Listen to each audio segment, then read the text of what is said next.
The first hard frost came early to Ashwood Prairie that year. Earlier than the old-timers could remember, earlier than the almanac had promised, early enough that the sunflowers Clara Whitmore had planted along the schoolhouse fence were killed before they ever finished blooming. She found them on a Monday morning, their heads bowed and blackened as if they'd given up during the night without a sound. She stood looking at them for a moment longer than was practical, then went inside and lit the stove and did not think about them again. That was what you did on the frontier. You didn't mourn things that couldn't be helped. Clara had lived in Ashwood Prairie for 11 years. She had come at 23, fresh from a teacher's college in Ohio, carrying a trunk of books and a head full of ideas about the dignity of education and the transformative power of learning. The town had needed a teacher badly enough that they hadn't looked too hard at her youth or her unmarried state. They'd given her the schoolhouse, a single-room building with a warped floor and windows that never quite shut properly, and a salary that covered rent on a small house at the edge of town and not a great deal else. She had taken the job and kept it, year after year, while the prairie winters tried their level best to break her. By 34, she was no longer fresh from anywhere. She was competent and quiet and known. Parents trusted her with their children. Shopkeepers greeted her by name. She sat in the third pew at community meetings and offered sensible suggestions that were sometimes taken and sometimes not. She was, by every reasonable measure, a respected member of the Ashwood Prairie community. She was also, by every measure she applied to herself in the privacy of her own mind, profoundly alone. It was not a dramatic loneliness. She didn't weep over it or spend her evenings staring into the middle distance. She had her books, her students, her small routines. She kept her house tidy and her lamp trimmed and her larder organized. She had learned to make preserves and mend her own shoes and bank a fire to last through the coldest nights. She was capable. She'd had to become capable because there was no one else to be capable for her. But there were moments, usually in the evenings, when the work was done and the house was quiet, when she would look up from whatever she was reading and become suddenly sharply aware of the silence around her. Not just the absence of noise, the absence of presence, the particular quality of a space that held only one person. She didn't talk about this. It would have been embarrassing and useless in equal measure. The morning Gideon Hale came to the schoolhouse, Clara was in the middle of a geography lesson. She had 12 students ranging from 6 to 14, packed into rows of rough-hewn benches, their breath fogging slightly in the cold despite the stove working as hard as it could. She was pointing at a hand-drawn map of the Western Territories pinned to the wall. She'd drawn it herself, copied painstakingly from an atlas borrowed from the town's small lending library when she heard boots on the step outside. Most people didn't come to the schoolhouse during lesson hours. The door opened anyway. Gideon Hale filled the door frame the way a barn door fills a gap, completely, with no room to spare. He was a large man in every direction, broad through the chest and shoulders, tall enough that he had to angle his head slightly to avoid the lintel. He had dark hair gone gray at the temples and a jaw that looked like it had been cut from the same sandstone that made up the bluffs east of town. His coat was heavy canvas, worn at the elbows, and his boots were the boots of a man who worked his own land. 12 children turned to stare at him. Clara set down her pointer.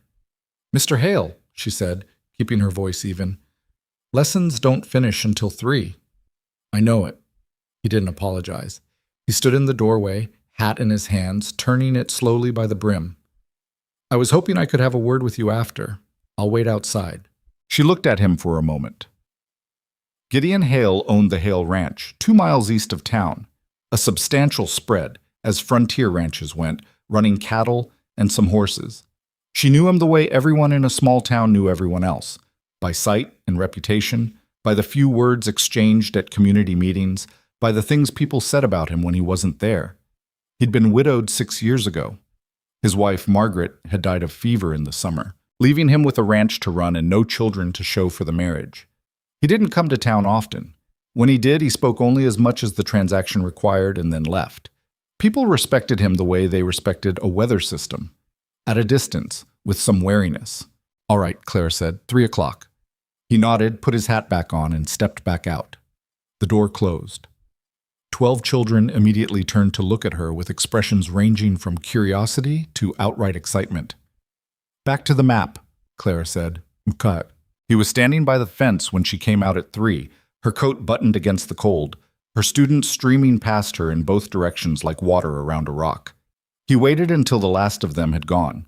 Then he turned to face her, and she could see on his face that whatever he'd come to say, he'd been thinking about it for a while. "Miss Whitmore," he said. "Clara's fine," she said. "What is it, Mr. Hale?" He turned the hat in his hands again.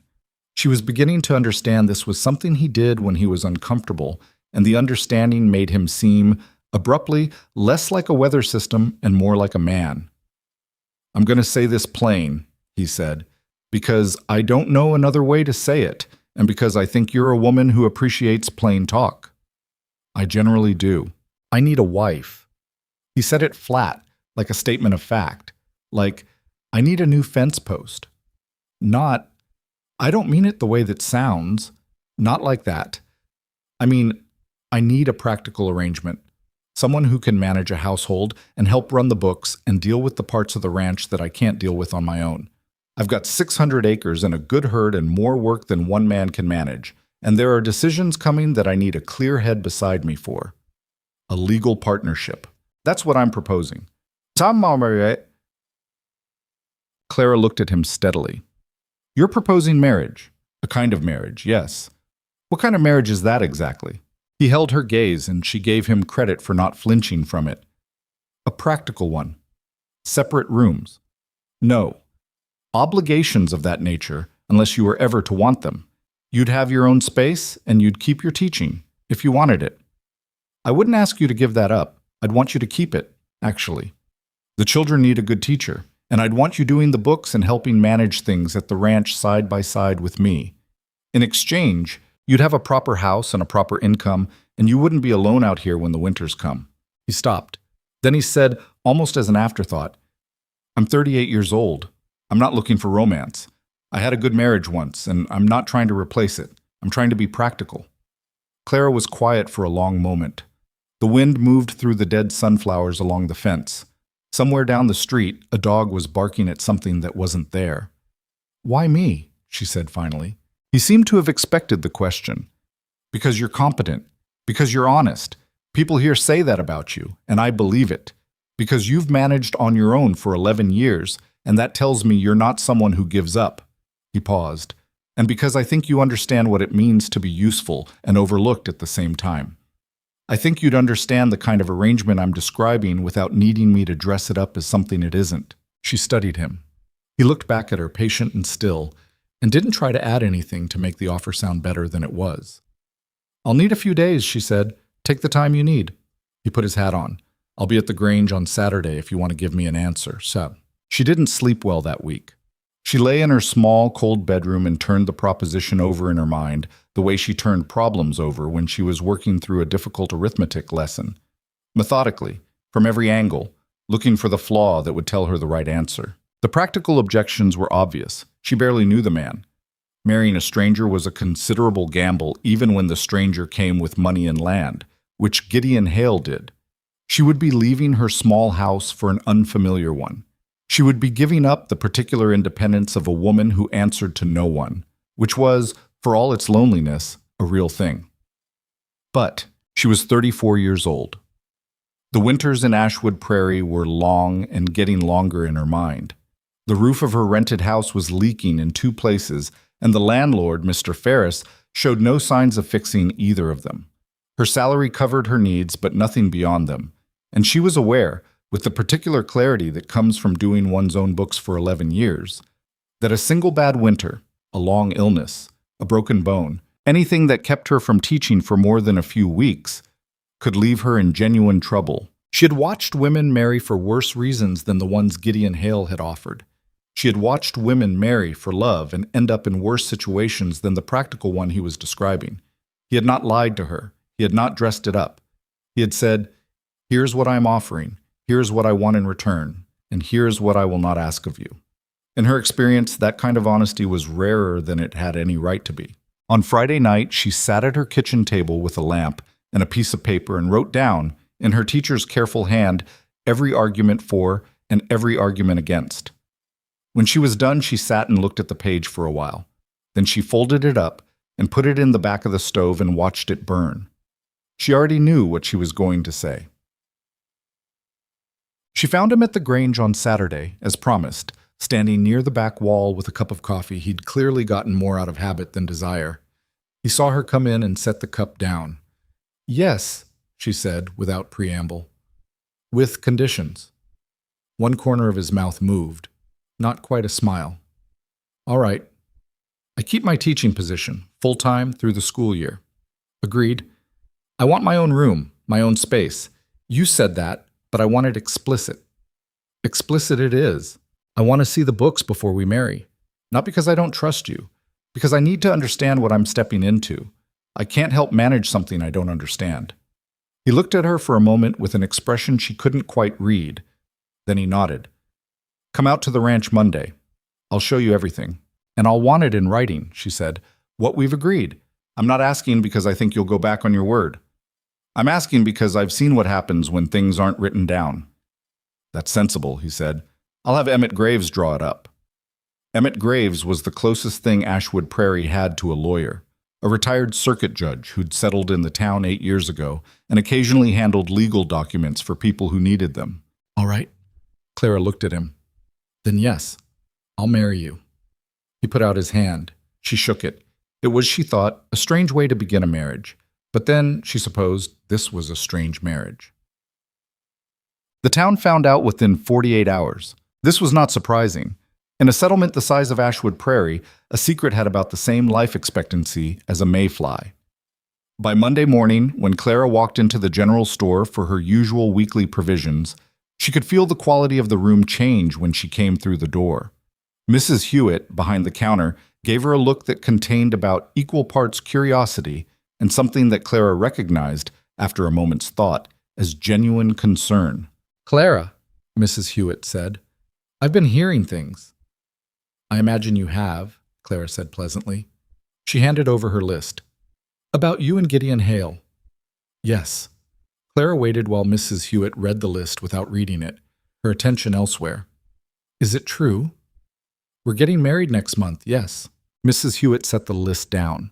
She was a round-faced woman of 55 with kind eyes and a blunt manner that Clara had always appreciated. "Clara, I've known you for 9 years. I'm going to speak plain." "Please do." "Gideon Hale is not an easy man. He's not cruel. I don't think he's cruel, but he's closed up tight as a jar in cold weather. Margaret Hale, God rest her, was a sweet woman, and she had a hard time of it. He wasn't unkind to her, but he wasn't warm. You understand me?" "I understand you," Clara said, "and I appreciate you saying it. I just don't want you to go into something thinking it'll be more than it is." "I'm not." Clara met her gaze. "I know exactly what I'm going into. That's rather the point." Mrs. Hewitt studied her for a long moment, then picked up the list and started filling the order. "Well," she said finally, "you're a sensible woman. I suppose if anyone can manage Gideon Hale, it'd be someone sensible." Not everyone was as restrained as Mrs. Hewitt. Actually, no minister had properly settled in Ashwood Prairie yet. The town made do with a lay preacher named Orville Drummond, who had strong opinions about public morality and a voice that carried like a foghorn. Drummond cornered Clara after the community meeting on Tuesday evening, blocking her exit with his considerable bulk and his considerable certainty. "Miss Whitmore," he said, "I feel it's my duty to speak to you about the matter of your upcoming arrangement." "Mr. Drummond," Clara said, "I'm cold and I'd like to get home." "This won't take a moment. I'm concerned about the propriety of what you're entering into. A marriage entered into purely for business reasons, without the proper foundation. I appreciate your concern," Clara said, stepping firmly around him, "but the propriety of my marriage is my business and Mr. Hale's. Good night." She heard him sputtering behind her as she walked out into the cold. She didn't look back. The harder conversation was with Agnes Pryor, who had taught alongside Clara for 2 years before marrying a farmer named Tom Pryor and leaving the school. Agnes was one of the few women Clara allowed herself to think of as a genuine friend. She came to Clara's house on Wednesday evening and sat across the kitchen table with the particular expression of someone who has been rehearsing what they want to say. "I'm not going to tell you not to do it," Agnes said, wrapping both hands around her tea mug. "I know you've already decided." "I have," Clara admitted. "I just—" Agnes stopped, started over. "Do you like him at all?" Even a little? Clara considered the question honestly. I don't know him well enough to like or dislike him. He's been straightforward with me. He's been respectful. He didn't try to make me feel foolish for asking questions. She paused. That's more than I can say for most of the conversations I've had with men in this town. Agnes laughed at that, a little unwillingly. That's fair. She was quiet for a moment. It's just, I want you to be happy, Clara, not just practical. I know. Clara looked down at her tea. But Agnes, I've been practical for 11 years, and it's kept me fed and housed and standing upright. I don't know if I'm capable of being anything else. She looked up. Maybe this is what happy looks like for someone like me. Agnes looked at her for a long moment with an expression Clara couldn't quite name. I hope that's not true, she said quietly. I really hope that's not true. She went to the ranch on Monday, as agreed. She'd driven past the Hale property before. Everyone in the area had. It sat along the main eastern road. But she'd never had occasion to go through the gate. She came in the buckboard she rented from Farley's stable, her spine very straight against the bench, watching the spread open up around her as the road curved. The house was larger than she'd expected. Not grand, this wasn't that kind of ranch, and Gideon Hale wasn't that kind of man, but solid. 2-story, timber-framed, with a good stone chimney and a covered porch that ran the length of the front. There were outbuildings behind it, a barn, a bunkhouse, a smokehouse, a workshop of some kind. Everything was functional and nothing was fancy, and it had the look of a place maintained by someone who cared more about it lasting than about it being admired. Gideon came out of the barn when he heard the buckboard on the gravel. He was in his work clothes, canvas trousers, heavy shirt, boots that had seen considerable mud. He took the horse's head while she climbed down, and she noticed that he did this without asking, the way a man does something out of habit rather than courtesy, which was somehow less uncomfortable than it might have been. The books are inside, he said. I've got coffee on. She followed him in. The interior was clean in the way that bachelors' spaces are sometimes clean, thoroughly, but without warmth. There were no curtains on the windows. The furniture was good and plain and had clearly been there a long time. There was a shelf of books in the sitting room that surprised her. 12 volumes, well thumbed, including a collection of Harper's Monthly, and what appeared to be 2 different editions of a surveying manual. She didn't comment on the books. She sat at the kitchen table and he put a mug of coffee in front of her and set down a ledger book and a stack of folded papers. Start wherever you want, he said, and sat down across from her and let her read. She spent 2 hours with those documents. He answered her questions when she asked them, directly, without impatience, without condescension, and was quiet when she was working through something. It was, she realized halfway through, one of the more comfortable 2 hours she'd spent in a man's company. Not because it was easy, but because it was honest. He wasn't trying to impress her. He wasn't performing at her. He was just there, letting her see what she was actually looking at. The ranch's finances were not precarious, but they were tight. A good year, a bad year, a very bad year in the margins. There was debt on the eastern pasture land, manageable but present. The cattle numbers were strong. There had been some trouble with fencing the previous spring, something she noted and flagged, and he confirmed without elaboration.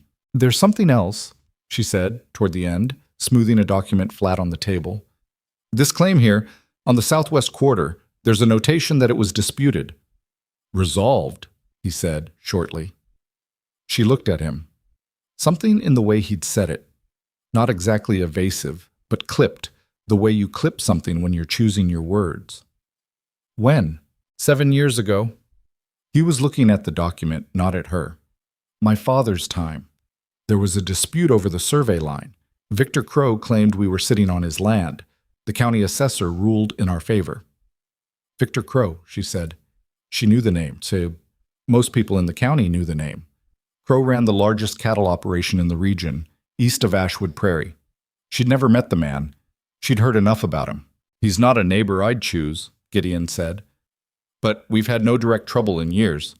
She looked at him a moment longer, then looked back down at the document. She made a note in her own small notebook, filed it away. But they married on the first Saturday of October in Emmett Graves' front parlor, with Graves himself officiating. He was authorized to perform civil ceremonies, and Agnes Pryor and one of Gideon's ranch hands, a quiet young man named Porter Sims, as witnesses. It was a short ceremony. Gideon said his words steadily, without looking anywhere but at her face. She said hers the same way. They signed the documents Graves had prepared. She had read every line of them twice before signing, and Graves, to his credit, hadn't seemed surprised by this. And then it was done. Agnes embraced her afterward and whispered in her ear, "You can always come to us if you need anything. Tom and I are right there." "I know," Clara said. "Thank you." Gideon's handshake with Porter Sims lasted approximately 1 second. Then he held the door for her and they walked out into a cold, bright October afternoon as husband and wife. The first weeks were awkward. This, Clara had expected. There is a particular awkwardness to sharing space with someone you don't know, even when the terms of the sharing have been made clear. She learned his rhythms. He rose before dawn and was in the barn by the time she came down. He came in for the midday meal and ate with the focused efficiency of a man who treated food as fuel. He worked until dusk and was in his study, a small room off the back of the house that she had been explicitly told was his own space, until 9 or 10 at night. He was not unfriendly. He was simply contained. He said what needed saying and not a great deal more. She continued to teach. She rode the buckboard to the schoolhouse each morning and came back in the late afternoon and put together whatever the evening meal required. She went through the ranch books on the weekends systematically, getting a clearer picture of what she was looking at. When she found things she didn't understand, she left questions written on a piece of paper on the desk in his study and found them answered the next day in his neat, careful hand. This, she discovered, was their primary mode of conversation at first. Notes. Folded pieces of paper left on various surfaces. It struck her as funny and slightly absurd, and she didn't say so. The first real conversation happened in the 3rd week. She was in the kitchen after supper, working on lesson plans for the following week, when he came in for water, and instead of filling his glass and leaving immediately, he stopped. "How's the Alderton boy?" he said. She looked up. "Jonas? Why do you ask?" "His father was in town yesterday. Looked like a man with trouble in his head." He filled his glass. "Kids been coming to school?" "Every day." She watched him. "His attendance has been... Actually, it's been better than usual." "Why?" Gideon turned the glass in his hand. "Martin Alderton's been having a hard year. Drought hit his south pasture hard. He's behind on 3 bills I know of, and probably more I don't." He paused. "The kids are sometimes the first ones to show it when a family's in trouble. Figured you'd want to know." She stared at him for a moment. "Yes," she said. "I would. Thank you." He nodded and took his glass and went back to his study. She sat for a while after he left, lesson plans forgotten, thinking about the fact that this large, closed-off man had walked into town on his own business and come home and thought to mention the Alderton family to her, had thought specifically about what she might want to know. She picked up her pen and went back to work. But she was thinking about it. November arrived with teeth. The plains around Ashwood Prairie turned brittle and gray, and the wind came down from the north with no obstruction between it and whatever it wanted to reach. Clara learned the particular physics of the Hale Ranch in winter. Which windows let the cold in, where the floor drafts lived, how long it took the house to warm in the morning, and at what point it gave up trying in the evening. She wore 2 layers of stockings and kept her coat on until the kitchen fire was properly going. Gideon and Porter and the 2 other ranch hands, brothers named Cal and Roy Dutton, worked through the cold with the dogged, unromantic purposefulness of men who understood that cattle don't care about the weather. She could hear them sometimes in the morning when she was starting breakfast, their voices muffled by distance and wind, the sound of the barn door. One morning in mid-November, she came downstairs before dawn and found a fire already built in the kitchen stove, the kindling laid exactly right, the damper adjusted. He had done it before going out to the barn.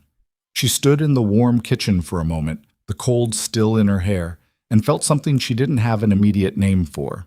She made biscuits and left a plate covered with a cloth on the warming shelf. He didn't mention it, neither did she. But from that point on, it became a kind of wordless habit. He banked the kitchen fire before going out. She left something on the warming shelf. A negotiation conducted entirely without language. The trouble found them before they'd even had time to settle properly into their arrangement. It started with a letter. Gideon brought it in one afternoon in late November. set it on the kitchen table without comment, and stood at the window while she read it. It was from the county land office, formal, bureaucratic language that she had to read twice to parse, stating that a question had been raised regarding the western boundary of the Hale Ranch property, specifically as pertained to the 1867 survey records, and that a review was being initiated at the request of a neighboring party.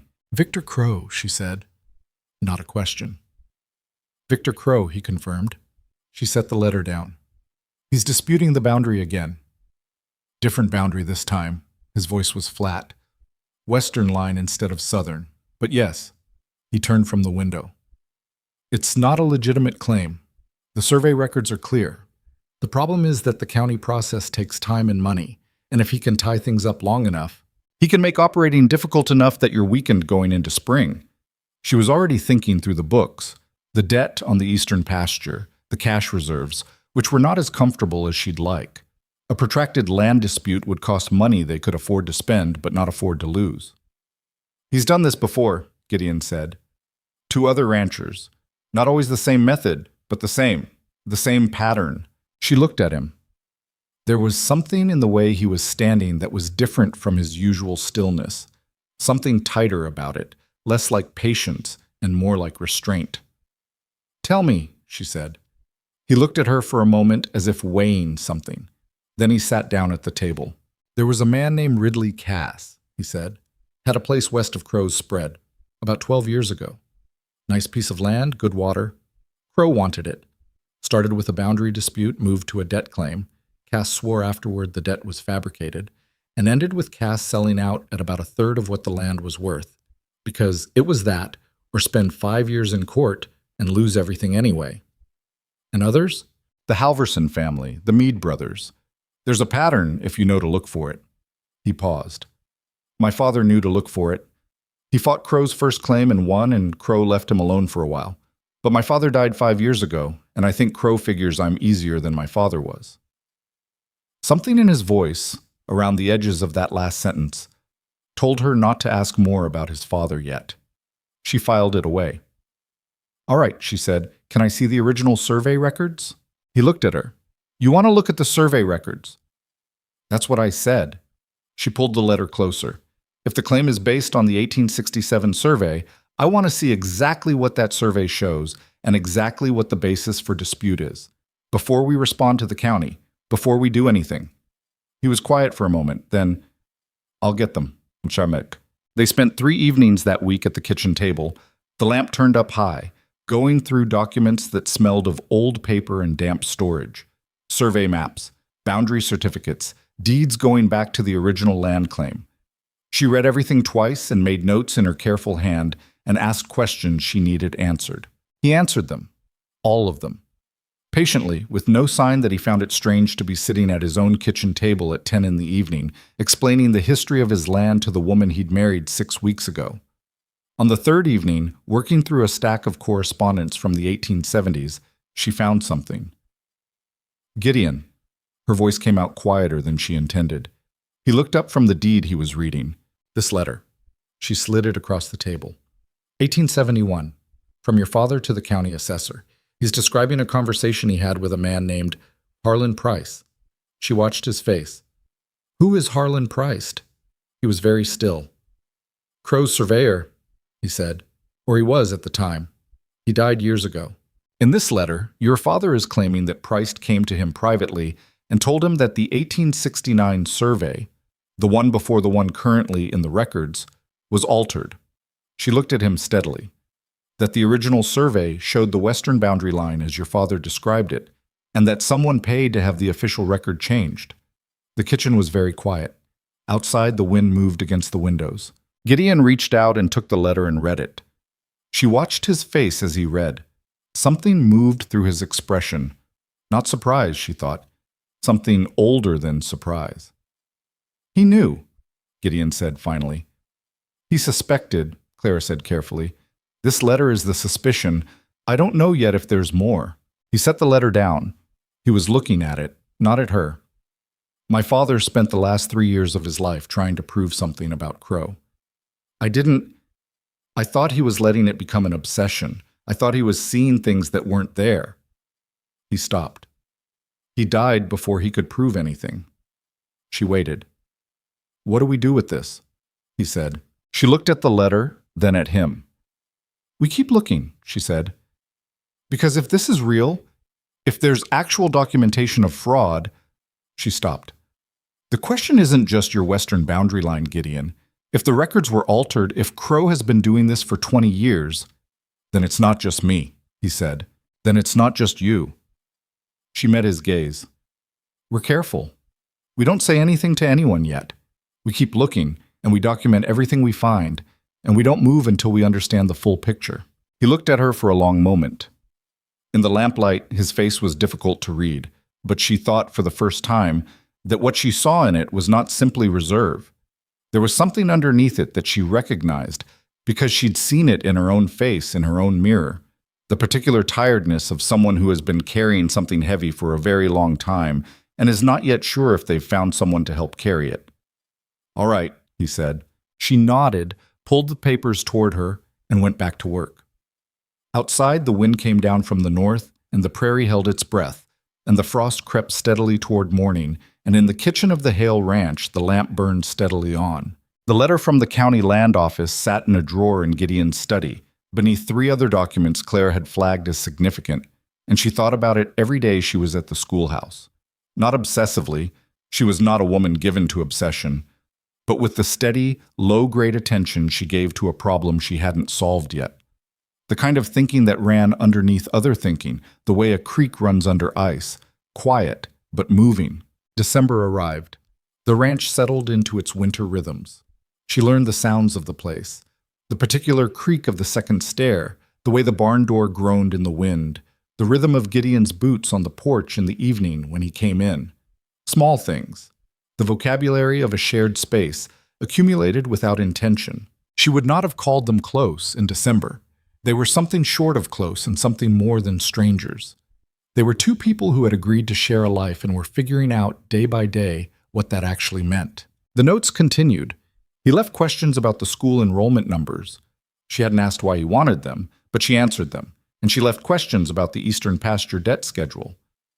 One morning, she came down to find, beside the covered plate on the warming shelf, a short note that said only, "Water pump on the south side of the barn is sticking. Don't try to force it." She'd had no intention of going near the water pump, but she appreciated the warning. She left a note in return. 3rd shelf in the pantry. The preserves are in order by date, oldest in front. If you're taking any, take from the front. She'd noticed, been taking from the back. Porter Sims told her one afternoon when Gideon had gone to town that in the 6 years since Mrs. Hale had passed, the ranch had operated more like a military encampment than a home. He didn't mean for it to be like that, Porter said, with the careful loyalty of a man who respected his employer and was choosing his words accordingly.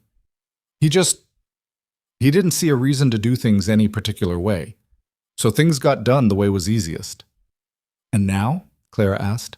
Porter looked at the kitchen, then back at her. Now there's coffee made that doesn't taste like hot mud, he said, and the hands know when supper's ready without having to guess. That matters more than you'd think. She didn't say anything to that, but she thought about it. The first time Gideon came to find her, not because he needed something specific, but just to talk, was a Sunday in mid-December, 3 days after a snowstorm had kept everyone indoors for the better part of 2 days. She was in the sitting room grading papers when he appeared in the doorway. He had a mug of coffee and the look of a man who had run out of useful things to do and wasn't quite sure what to do with the lack of them. "I'm not interrupting," he said. "You are," she said. "But it's all right." She set down her pen. "Sit down if you want." He sat. He looked at the papers spread across the table. Arithmetic, mostly. The children's work in varying degrees of legibility. How are they doing? The younger ones are coming along. Jonas Alderton has a real head for numbers, which I don't think anyone has told him. She picked up a paper and held it out. "Look at this. He's 9 years old." Gideon looked at the paper. It was a column of figures, carefully worked, and at the bottom a neat answer. He said. "His father thinks he should be working the farm as soon as he's able," Clara said. "Which is probably true, the way things are for the Aldertons. But it would be a shame. Gideon set the paper down. Martin Alderton isn't going to make it through another bad year, he said. I talked to him last week. He's 3 months behind on his feed supplier, and he had to let his hired man go. She looked at him. What happens to them? He's got family west of Heddick. Probably goes there if it comes to it. He turned his mug in his hands. He doesn't want to go. He's been trying to hold on for 5 years. Victor Crow, she said. He looked at her. What do you mean? The Alderton's trouble. Did it start around the same time Crow started acquiring land in this area? A pause. Something shifted in his expression. Martin Alderton had a water dispute with a man named Sutter 3 years back. Sutter's claim was that Alderton was diverting creek water. The case went through the county and Alderton won, but it cost him. He stopped. Sutter sold his land to Crow 6 months after the dispute was settled. Clara said nothing, letting him follow the thought to wherever it was going. You think Crow financed the dispute, Gideon said. It wasn't quite a question. I think it's worth noting, she said carefully. That's all. He was quiet for a long moment. Outside, the snow reflected a pale, hard light through the windows. My father used to say, he'd say that Crow was like water. He doesn't smash things down directly. He finds the cracks and gets in and freezes, and then things fall apart from the inside. He paused. I thought he was being dramatic. He may have been right. He usually was. There was something in the way he said it, something that went in a direction she wasn't sure he'd meant to go. He looked at his mug. He was a more careful man than I am. He read everything twice. He kept records the way you keep records. A slight pause. You would have gotten along with him. It was, she realized, something like a compliment, an indirect sideways one, but real. Tell me about him, she said. He glanced at her as if checking whether she meant it. I mean it, she said. He sat back. His name was Robert. He came out here in 1858, before there was much of anything in this area. Built the original part of the house with 2 other men. They're both gone now. He turned his mug in his hands. He was a hard man to know, but you always knew where you stood with him. He said what he meant, and he kept his word. A pause. He was better with the land than with people. He understood what land needed. People were sometimes harder for him. And you? She said. He looked at her. What about me? Are people hard for you? The silence stretched out a beat longer than usual. Sometimes, he said, then very quietly, most of the time. She nodded. She didn't say anything that would make it into a bigger moment than it was. She just nodded and picked up her pen. Thank you for telling me, she said. He finished his coffee and got up. And she heard him go back to the study, and she sat in the sitting room with the children's papers and the winter light and thought that something had shifted, very slightly, in the quality of the house. Christmas came and went quietly. She invited Agnes and Tom Pryor to dinner and spent 2 days cooking more food than the 4 of them could eat, which meant the ranch hands ate well for a week afterward.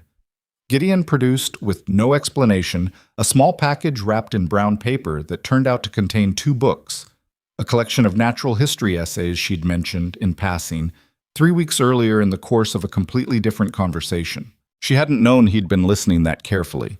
She gave him a pair of good work gloves she'd ordered from the catalog supply store, and he put them on immediately and seemed genuinely pleased, which she found, unexpectedly, rather touching. It was not a warm Christmas, in the sentimental sense.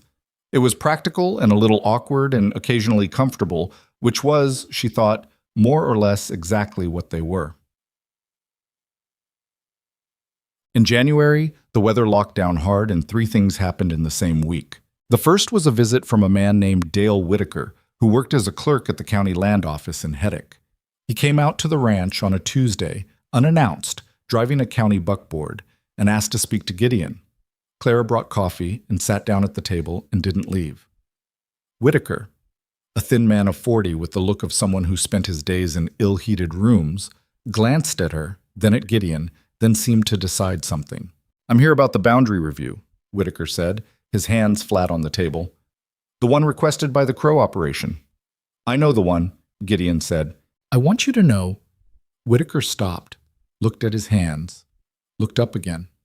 I want you to know that there are people at the county office who are concerned about how this review was initiated. The basis of the claim is, it's thin, thinner than it should be to trigger a formal review. He paused. But the request came from a particular direction, and when requests come from that direction, they tend to move forward regardless. Victor Crow has friends at the county level, Clara said. Whitaker looked at her. I didn't say that. No, you didn't. He cleared his throat. I'm saying that the review will proceed, and that the outcome of the review will depend significantly on the documentation submitted by both parties. If Mr. Hale's documents are thorough and well organized and submitted before the deadline, he paused again, there are people who would like to see a fair outcome. He left 20 minutes later without having said anything he could be held to, which was, Clara thought, probably the point.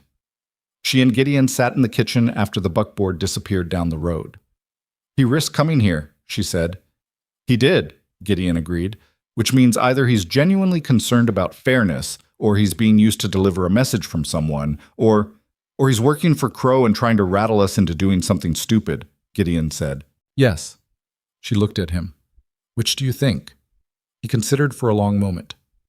I think he's scared, he said finally. I think he's a clerk who knows something he wishes he didn't and came here because his conscience made him do it, and now he's hoping he didn't just make things worse for himself. She thought about that. I think you're right, she said. I also think we should assume we're being watched and be careful what we do next. Agreed. The second thing that happened that week was that Clara found the second letter. She had been going through a wooden box of her father-in-law's papers that Gideon had carried down from the attic at her request, a collection of correspondence and receipts and miscellaneous documents from the 1870s and early 1880s that had been stored and essentially forgotten. She went through it at the kitchen table on a Thursday evening, while Gideon was in the barn dealing with a cow that had decided the middle of a January cold snap was an appropriate time to go into labor. The letter was near the bottom of the box. It was dated April 1879, from Robert Hale to a man named Thomas Keel in Heddick. Keel had apparently been some kind of surveying contractor, no longer working for the county. In the letter, Robert Hale described in careful detail a conversation he'd had with Harlan Price, Crow's former surveyor, in which Price claimed to have been paid to alter the boundary records for 3 separate properties in the county. Not 1. 3.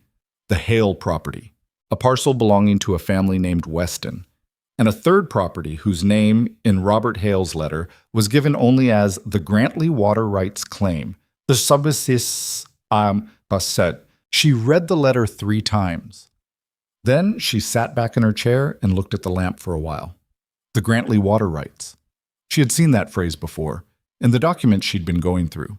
The Grantley family had sold their property to Victor Crow in 1881 for a sum that, based on what she'd seen of comparable land sales in the county records, was about half what the property was worth. They'd moved west. Nobody in Ashwood Prairie seemed to remember them. She was still sitting there when Gideon came back in from the barn, cold and smelling of the outdoors, rubbing his hands together. He stopped when he saw her face. What? He said. She slid the letter across the table. He sat down and read it. She watched his jaw tighten as he went through it.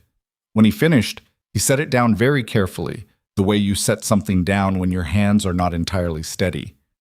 He had this the whole time, Gideon said. He knew. He knew, or he strongly suspected, and this was his documentation. She leaned forward. Gideon, this is 3 properties. If the Grantley water rights were fraudulently transferred, if Crow's water access on the eastern side of his spread is based on a falsified survey, then his whole claim to that water is built on a lie, Gideon said, which is worth a great deal more than a boundary dispute. She looked at him steadily. This is why he keeps coming back. It's not just your land he wants. I think he's trying to prevent anyone from finding out what he built his operation on. Every time someone starts looking too closely at county records, he starts a dispute to distract them, Gideon said, or to ruin them enough that they don't have the resources to keep looking. The barn door banged in the wind somewhere outside. The kitchen was warm and very quiet. My father was trying to prove this, Gideon said. He wasn't looking at her. He was looking at the letter, but she thought he was seeing something else. And he died before he could, and He stopped. I thought he was losing himself. I thought he was letting it become too personal, and it was making him see things. I actually told him to leave it alone. He was quiet for a moment. 6 months later, he was gone. She didn't say anything right away. She let the silence sit. "You didn't know," she said finally. "I should have." His voice was flat, but not cold. It was the flatness of a man trying to hold something in. "He never showed you this letter?" "No." "Then you didn't have what you'd need to know." She reached across the table and put her hand briefly on the letter, not on his hand, just the letter. A small gesture that wasn't quite comfort and wasn't quite nothing. "You can't judge what you did with less information than you have now." He looked at her. His face was hard to read as usual, but she thought she was getting better at this slowly. That what was in it was not simply grief. It was something more complicated. The guilt of someone who had discounted a truth that turned out to be real. "I need to find out what happened to Thomas Keel," she said. "The man this letter was written to. If Robert told Keel all of this, he could have more," Gideon said, following the thought. "Or he told someone else. Or Crow got to him first." She said it quietly, but didn't soften it. "We have to know which." He stood up. He walked to the window and stood there for a moment looking out at the dark. Then he turned around. "I need to go to Heddick," he said. "Not yet." She picks up the letter carefully. "Not until we know what we're walking into. If Crow has people watching, and I think we should assume he does, going to Heddick right now, to the county records office or to find Keel or his family, would tell him we found something. So we wait. We wait and we keep reading." She looked at the box on the table. "There may be more in here." He came back to the table and sat down again. He pulled the box toward him and began going through it. She did the same with the pile she'd already started. They worked until past midnight. He didn't find anything more of significance that night. But he didn't go back to his study either. He stayed at the table and worked through the papers, and sometimes they talked about what they were reading, and sometimes they were quiet, and at some point she realized that the awkwardness that had lived in this kitchen since October had mostly gone. The third thing that happened that week was a small thing, or it should have been small. On Friday, Clara was returning from the schoolhouse in the late afternoon when she passed Victor Crow on the road into town. She had never met him face to face. She recognized him by the horse, a gray thoroughbred that people mentioned when they talked about Crow, because a horse like that was conspicuous in Ashwood Prairie. And by the two men riding with him, one of whom she'd seen before near the Crow property, a broad-shouldered man with a wide-brimmed hat pulled low. She kept her eyes on the road and her hands steady on the reins. Crow pulled up as she came level with him, not fully blocking the road, but enough to require her to stop. He was perhaps 60, heavy through the middle, with a face that would have been called prosperous if you were disposed to be charitable. He looked at her with an expression that was pleasant in a way that had nothing warm in it. "Mrs. Hale," he said. He said the name as if he was trying it out and wasn't sure he liked the fit. "Mr. Crow," she said. "I heard Gideon Hale had himself a wife." He said it with the particular version of friendliness that is not friendliness at all. "I was meaning to come by and pay my respects." "That's very civil of you," Clara said. Her voice was pleasant and told him nothing. "Married life treating you well?" "Very well, thank you." He looked at her for a moment. A considering look, the kind that is taking inventory. "You're the school teacher," he said. "You've been in this area a good while. 11 years. A woman who stays somewhere that long must like it." "I do," she said. "If you'll excuse me, it'll be dark in an hour." He touched his hat and moved his horse to the side. She drove past without looking back, and kept her pace even and her face forward, and didn't let out a long breath until she'd gone around the next bend in the road. When she got back to the ranch and unhitched the buckboard, she went into the kitchen and stood for a moment with her hands flat on the table. He knew who she was. He'd come to find out who she was, which meant he was paying attention to the ranch, which meant either the land dispute review had prompted him to watch more closely, or, and this was the thought that sat less comfortably, someone had told him they were looking through Robert Hale's papers. She was still standing there when Gideon came in from the east pasture. He saw her face. "What happened?" She told him. He stood in the middle of the kitchen and listened to all of it without interrupting. When she was done, he sat down, slow and careful, like a man managing something physical. "He stopped you on purpose," he said. "To look at me," she said. "Yes." "What was he looking for?" I don't know. Whether I'd be frightened of him, maybe. Whether I knew something I shouldn't. She looked at him. I kept my face blank. Good. He rubbed a hand across his jaw. Good. Gideon. She sat down across from him. We're running out of time to be careful. If he's already paying this much attention. I know. He looked up. His eyes were steady, and the expression in them was one she was learning to read. This was his face when he had decided something and was working out how to act on it.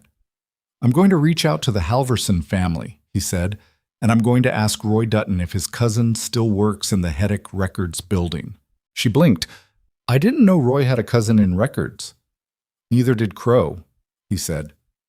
Presumably. She looked at him. For the first time since October, something almost like a smile pulled at the corner of her mouth. That's actually clever. I'm occasionally clever, he said, with a flatness that was not quite humor but was not entirely not humor either. She got up and put water on for coffee. He stayed at the table and they began, without ceremony, to figure out their next move. Vai ser... The weeks that followed were a quiet tension, the kind that doesn't announce itself but lives in the small decisions. How much to say in town, who to trust, which roads to take. Clara continued to teach. She watched her students and thought about Jonas Alderton's father, about the Grantley family who had moved west, about how many families in this county had been slowly pressured off their land by a man whose methods were designed to look, from the outside, like ordinary commerce. She said as much to Agnes Pryor one afternoon, carefully, without specifics. Agnes was quiet for a moment.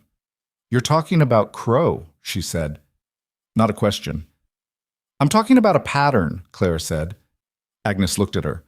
Tom had a run-in with one of Crow's men 2 years ago, over a shared fence line on the north pasture. It came to nothing, but... She stopped. Tom said afterward that he felt like it was a test, like they wanted to know how much trouble he'd put up. What did he do? He put up enough trouble that it wasn't worth the bother, Agnes said. But Tom's got 2 brothers and a father-in-law who are all 6 feet tall, and none of them slow to argue. She looked at Clara. Not everyone has that. No, Clara said. Not everyone has that. She drove home that evening thinking about the families who hadn't had enough trouble to put up, who'd been alone enough, worn down enough, poor enough, that the easier path had been to sell and go. She thought about Gideon's father, spending his last years trying to document something that no one would listen to, and dying with the letter in a box in the attic. She thought about how anger, if you let it, could drive you to move faster than was wise. She was angry. She was more angry than she'd allowed herself to consciously acknowledge, which was its own kind of useful information. She believed in being honest with herself about the forces driving her, because forces you didn't acknowledge had a way of making your decisions for you. She could be angry and still be careful. She had to be. Roy Dutton's cousin was named Mira Foss, and she had worked in the Heddick County Records building for 9 years and had the particular kind of institutional knowledge that comes from spending years handling documents. Other people consider unimportant. Gideon sent Roy to Heddick in the first week of February, ostensibly to pick up supplies that couldn't be sourced in Ashwood Prairie. Roy came back 2 days later with a wagon load of goods and, more important, with a folded piece of paper tucked inside his boot. The paper contained, in small, careful handwriting, 3 things. First, confirmation that the 1867 survey records for the Hale Western boundary had been amended. There was a notation in the file that the original document had been replaced due to damage in 1873. No damage record existed in the file. Second, Thomas Keel, the man Robert Hale had written to in 1879, had died in 1882. His widow, a woman named Bertha Keel, still lived outside Heddick, on a small property. Third, there were 2 other boundary dispute cases from the 1870s in the county records that shared an unusual feature. In both cases, the original survey documents had been replaced due to damage in the same 3-year window.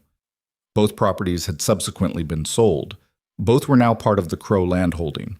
Clara read the paper twice, then handed it to Gideon. He read it once and set it down. His face was very still. He's been doing this for 30 years, Clara said. Or more, Gideon said. She looked at him. I need to speak to Bertha Keel. He looked back at her. That's a full day's ride to Heddick and back. I know. And if Crow has people watching the road, then I'll go on a day when a school teacher going to the county seat would have an obvious reason to be there. She had already thought this through. The school board meets in Heddick in March. I've been meaning to go for 2 years, and there's never been a good reason. Now there is. He was quiet for a moment. I don't like you going alone. I'll be in a public place in a county seat, not on an empty road, she said. And if someone follows me to a school board meeting, that's their problem, not mine. He looked at her with an expression that was not quite argument and not quite agreement. You can't go, she said, not unkindly. You going to Heddick right now with the boundary review active is too obvious. I'm the school teacher going to a board meeting. That's a different kind of invisible. A long pause. Be careful, he said. I intend to be, she said. And when I come back, we're going to need to decide what to do with what we find, because we can't keep sitting on this indefinitely. She looked at the paper on the table. Crow knows something is different at this ranch since October. He's going to keep pushing the boundary review. And if we don't move before spring, he picks the terms, Gideon said. He picks the terms. She folded the paper and put it with the others in the locked tin box she'd started keeping in the back of the pantry, behind the oldest preserves. Outside, February was going about its brutal business. The wind was up, and the snow was coming sideways, and somewhere in the distance a branch came down with a crack like a rifle shot. Clara went to the window and looked out at the white and gray of the prairie, and thought about a man who had spent 30 years building a kingdom on documents that had been quietly, carefully falsified, on families pushed off land they'd worked and loved, on a system of intimidation run so slowly and so methodically that it barely looked like what it was. Gideon came to stand beside her at the window. He didn't touch her. He just stood there, and she was aware of him. His height and his solidity and the particular quality of his presence, which was not warmth exactly, but was the opposite of empty. We're going to take him apart, she said quietly. It wasn't a question. It wasn't a boast. It was the same flat, practical tone she used when she told a student they were going to master long division, because she believed it, and because belief, properly applied, was not nothing. Gideon didn't answer right away. When he did, his voice was just as quiet. I know, he said. They stood at the window a while longer, watching the winter do its worst, and neither of them moved away. The school board meeting in Heddick was scheduled for the second Thursday of March, and Clara spent the 2 weeks before it doing exactly what she would have done if she had no other purpose in going. She wrote a list of items to raise with the board, she prepared a summary of her students' progress, and she told anyone who asked, Mrs. Hewitt at the general store, Orville Drummond at the community meeting, Agnes over tea, that she was finally going to make the case for an additional set of arithmetic primers that the county ought to be funding. She was not, by nature, a deceptive person. She found it mildly uncomfortable to present one true thing while concealing another. But she understood the difference between a lie and a partial disclosure, and she understood that the partial disclosure was necessary, so she made it without guilt and moved on. Gideon drove her to the edge of town the morning she left, where she picked up the hired coach to Heddick. He did it quietly, the way he did most things. He handed her up and held the horse's head, and when she looked down at him from the seat, his face had the expression she'd come to read as controlled concern. Not worry exactly, because he was not a man who wore worry on the outside, but a version of attention that was different from his usual attention. I'll be back by dark, she said. I know, he said. Then, the Keel widow, be careful how you approach it. If she's been left alone all this time, she may not trust easily. I've spent 11 years getting reluctant children to tell me things they'd rather keep to themselves, Clara said. I think I can manage a widow. Something in his face shifted. Not quite a smile, but adjacent.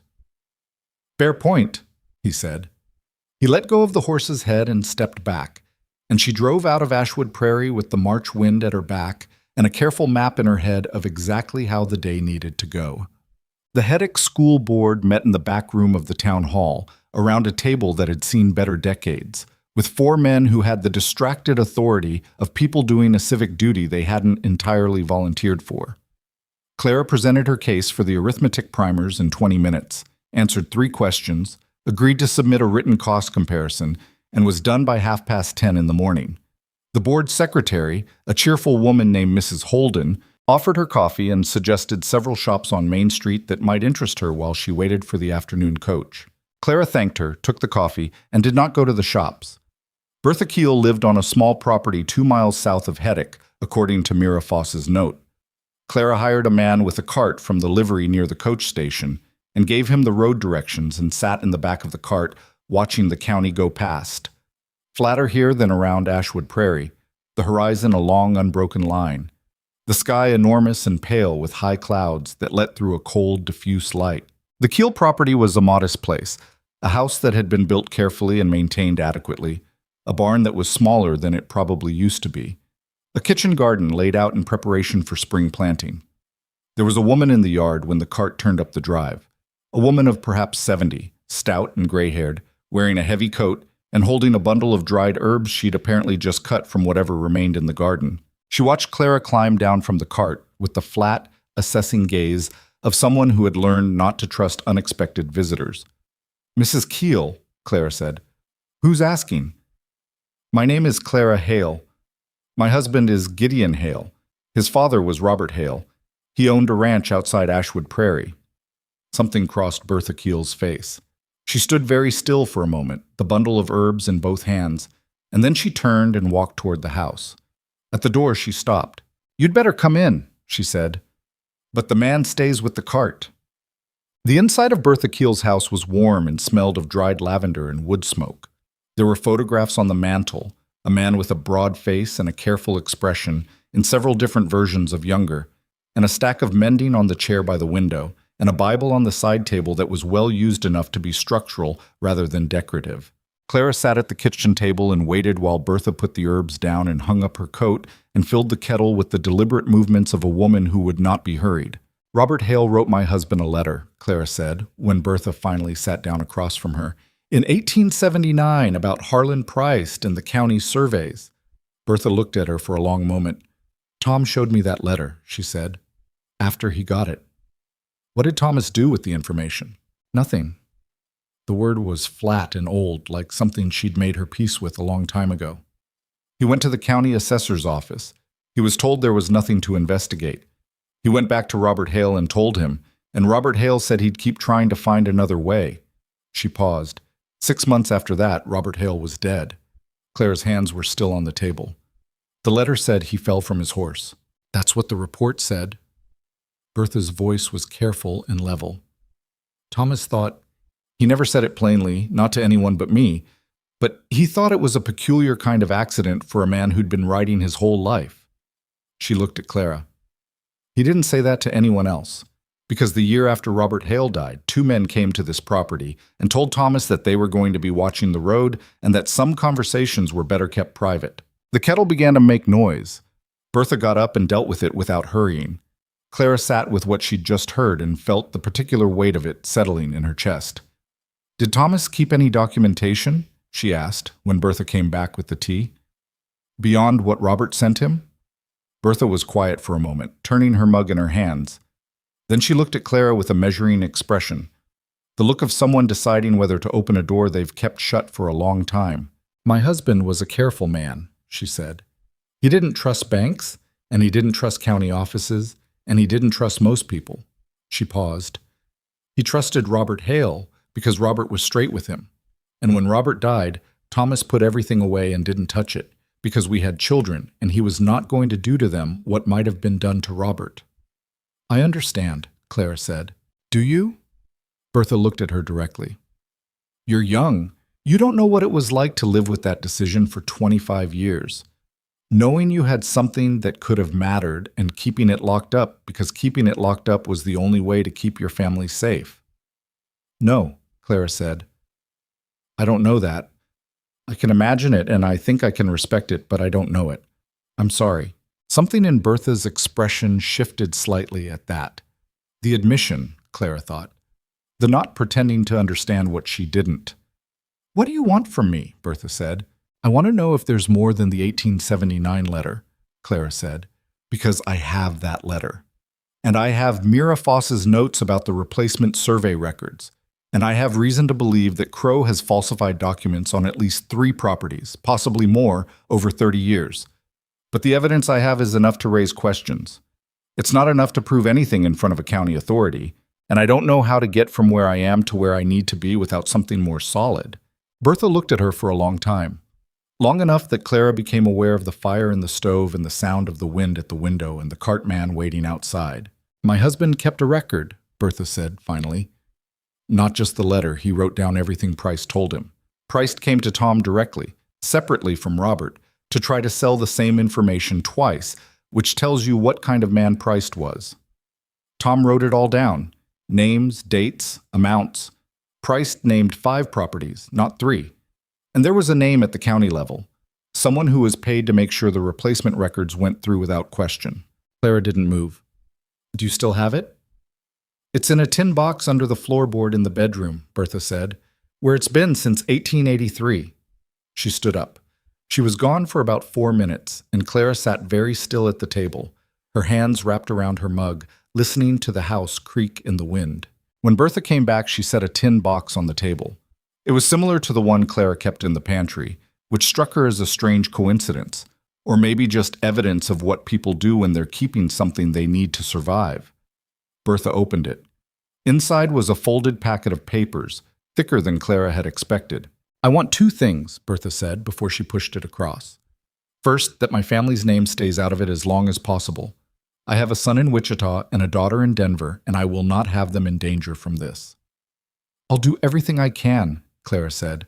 "Second," Bertha looked at her steadily, "if you break this open, if you actually take it somewhere, it can do something. Then I want it to be known that Thomas Keel kept this for 25 years, and it cost him something. He was not a coward. He had children. There's a difference." "There is," Clara said. "And I'll make sure that's known. You have my word." Bertha pushed the box across the table. "What?" She read on the coach back to Ashwood Prairie. The paper spread across her lap, angled toward the window for the fading afternoon light. Thomas Keel had indeed been a careful man. The record he'd kept was methodical and chronological. Dates, names, specific figures paid to Harlan Price, specific names of county officials involved. The name at the county level was a man named Alden Marsh, who had served as deputy assessor from 1869 to 1881. Marsh was listed in the county records as deceased, which was a problem, but Price had apparently told Keel the name of the man who had delivered the payments, a courier, a man named Silas Breed, who had worked for the Crow operation for 20 years. Whether Breed was still alive or findable or willing to say anything was another question, but his name was a thread. The 5 properties named in Keel's record included the Hale Western Boundary, the Grantley Water Rights, 2 other ranches Clara didn't recognize, and, she read this twice, slowly, the original deed to what was now the central pasture land of the Crow operation itself, the foundation of Crow's spread, the first land he'd ever acquired in the county. She sat with that for the rest of the ride. Victor Crow hadn't started this to expand. He'd started it because the land he built everything on wasn't cleanly his to begin with, and the way he'd kept that secret was to keep acquiring, keep falsifying, keep intimidating, until the original fraud was buried under 30 years of subsequent transactions, and anyone who remembered it was gone or scared or dead. Robert Hale had known. Thomas Keel had known. And both of them had been stopped. One by intimidation, one by what might not have been an accident at all. She folded the papers back into the packet and held it in both hands for the remainder of the ride, watching the prairie go dark around her. Gideon was in the barn when she got back. She went straight there rather than to the house, which told him something before she even spoke. He set down what he was doing and turned to face her. She handed him the packet without a word. He read it by lantern light, standing in the barn with the horses moving quietly in the stalls around them. She watched his face as he went through it, the controlled stillness she'd learned to read, and underneath it, as he got further in, something harder and older. When he was done, he didn't say anything right away. He stood with the papers in his hands and breathed steadily and looked at a point somewhere past her shoulder. "His fall from the horse," he said finally. His voice was even. "My father. I was at the ranch.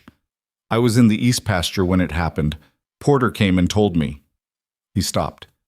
It was his own horse, a horse he'd ridden for 8 years. "I know," she said quietly. "I thought—" He stopped again. She watched him manage something internally, the way you watch someone brace themselves against a physical weight. "I told myself it was just an accident, because the alternative was too large to hold," she said. "I understand." He looked at her. His face was not easy to look at right now, and she didn't look away from it. It wasn't an accident, he said. We don't know that with certainty, she said carefully. But it is possible. Yes. He set the papers down on the hay bale beside him with deliberate care, as if not trusting his hands entirely. Then he straightened up and looked at the barn wall. I want to go to the Crow Ranch, he said. Tonight. No, she said. Clara, no. Her voice was not loud, but it was entirely firm. Think. If you go to Crow tonight with what you're feeling right now, you will do something that you cannot undo, and he will walk away from everything and you will not. He has been doing this for 30 years, and he has never once done anything he could be directly held to. She looked at him steadily. Your father spent years trying to prove it, and Crow buried it. I will not let that happen again. He looked at her for a long moment. Something moved across his face, anger and grief, and something that was neither but was connected to both. Then what, he said. His voice was low and rough-edged. Then we go inside, she said, and we put this with the rest of what we have. And tomorrow I write everything up, all of it, from the beginning, and we figure out who outside this county can receive it and act on it. She held his gaze. Not the county assessor's office, because Crow has had people there before. Not the local sheriff, because Arden Poole has been in that office for 15 years, and I don't know who he owes what. Somewhere farther out. A state authority. A newspaper, if it comes to that. Jim Attism. He stood there. The lantern light moved over his face. And if it takes too long, he said, if Crow moves first, then we deal with that when it happens. She took the papers from the hay bale and held them. But right now, tonight, we are not going to do anything that throws away what Bertha Keel kept for 25 years and what your father spent his life trying to build. She looked at him. He deserves better than that? You know he does. A long silence. The horses shifted. Wind moved against the barn walls.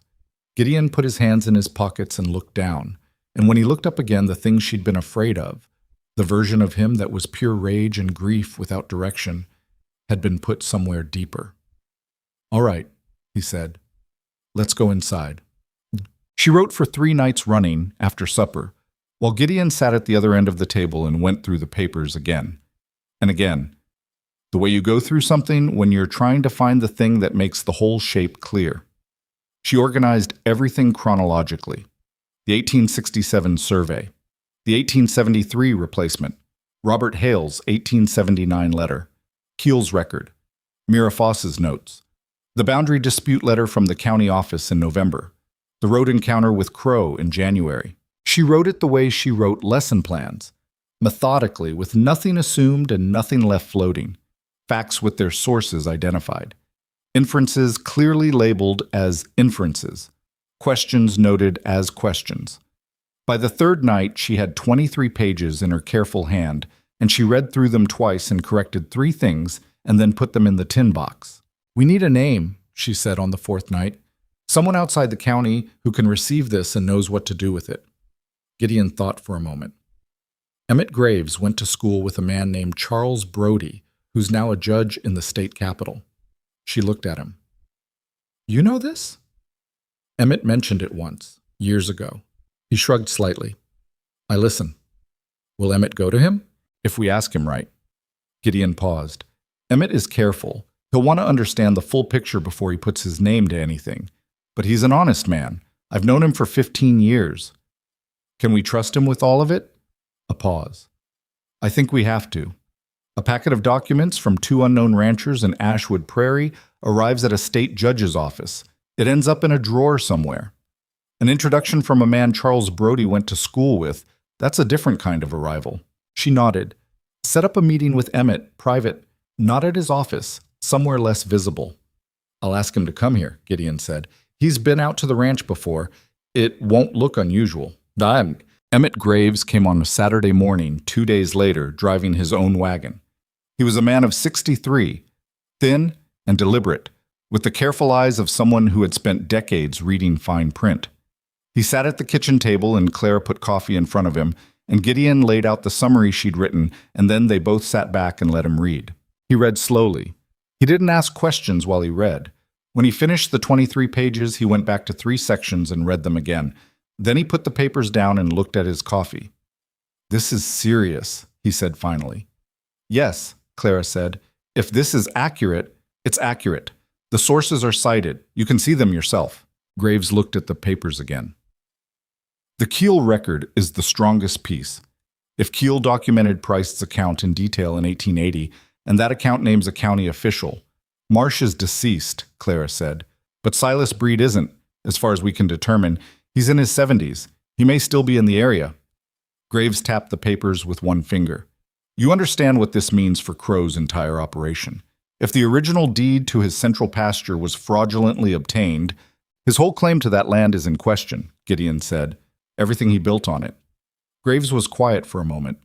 He picked up his coffee, set it down without drinking it, and looked at Gideon. Your father died in 1881. Yes, Gideon said. The Keel record dates to 1880. The two of them were building this together. That's what it looks like. Another silence. Graves looked at the window, then back at the table. Clara had the sense of watching a man work through the weight of something and find it heavier than he'd expected, and decide to carry it anyway. I'll write to Charles Brodie, Graves said. Not a formal letter yet. Not until you're ready to move. A personal letter, old friends. I'll tell him there's a matter I'd like his attention on and ask him how to best get documents to him. He looked at Clara. You'll need to be ready to move quickly when the time comes. If Crow gets any sense of what's coming, I know, she said. And you should know, say, Graves stopped. He folded his hands on the table and looked at both of them with the expression of a man about to say something he wishes wasn't true. Victor Crow has considerable relationships at the county level and several at the state level. This will not go smoothly even with the best documentation in the world. There will be people who try to make it go away. We know that, Clara said. I want you to know it clearly, not as a warning to stop, but as a condition you should understand before you step into it. Emmett, Gideon said, and his voice was quiet and final. I understand. And I'm not stopping. Graves looked at him for a long moment, then he nodded, once. All right, he said. He picked up his coffee. Then let's be careful and let's be thorough and let's not give them anything to grab onto. It was Porter Sims who first noticed the man watching the road. He mentioned it to Gideon casually on a Thursday morning in late March. A rider he'd seen twice in 3 days, same horse, same stretch of the eastern road, both times apparently doing nothing in particular. Gideon mentioned it to Clara that evening, and she went still for a moment before she said anything. Where exactly? East Road, about half a mile past the turnoff. Porter said he was stopped both times, like he was checking something on his saddle. What kind of horse? Bay. Porter didn't recognize the man. She thought about the 2 men who had come to the Keel property in 1883, after Thomas Keel had gone to the county assessor. She thought about the quality of Crow's operation, the way it ran slowly and quietly and never quite in the open. We need to move the timeline up, she said. Gideon looked at her. The letter to Brodie hasn't had time. I know. But if Crow already has someone on the road, then he knows something. Not what we have maybe, but that we're doing something.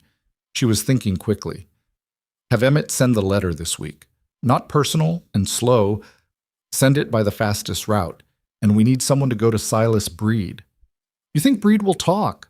I think Breed is an old man who worked for Victor Crow for 20 years and at some point made a decision he probably wishes he hadn't. I think there's a version of this where he talks. She looked at him. But not if Crow gets to him first. Gideon sat with that. Outside, the wind was up. March had not decided to be kind. Roy's cousin, he said. Mira Foss. Can she find out where Breed is? I think so. She knows that county's records like the back of her hand. Clara paused. But we can't keep using her every time we send Roy to Heddick. One more time, Gideon said. Just the location. She nodded. One more time. Roy went to Heddick the following Monday. He came back Tuesday evening, and this time he found Gideon and Clara both in the barn when he arrived, because they'd taken to meeting in the barn when they needed to talk without being easily overheard from the road. He reached into his boot and produced the folded paper with the particular expressionlessness of a man who has decided not to know what he's carrying. Silas Breed, according to Mira Foss, had retired from the Crow operation 12 years ago and lived now on a small property north of Heddick. He was 71.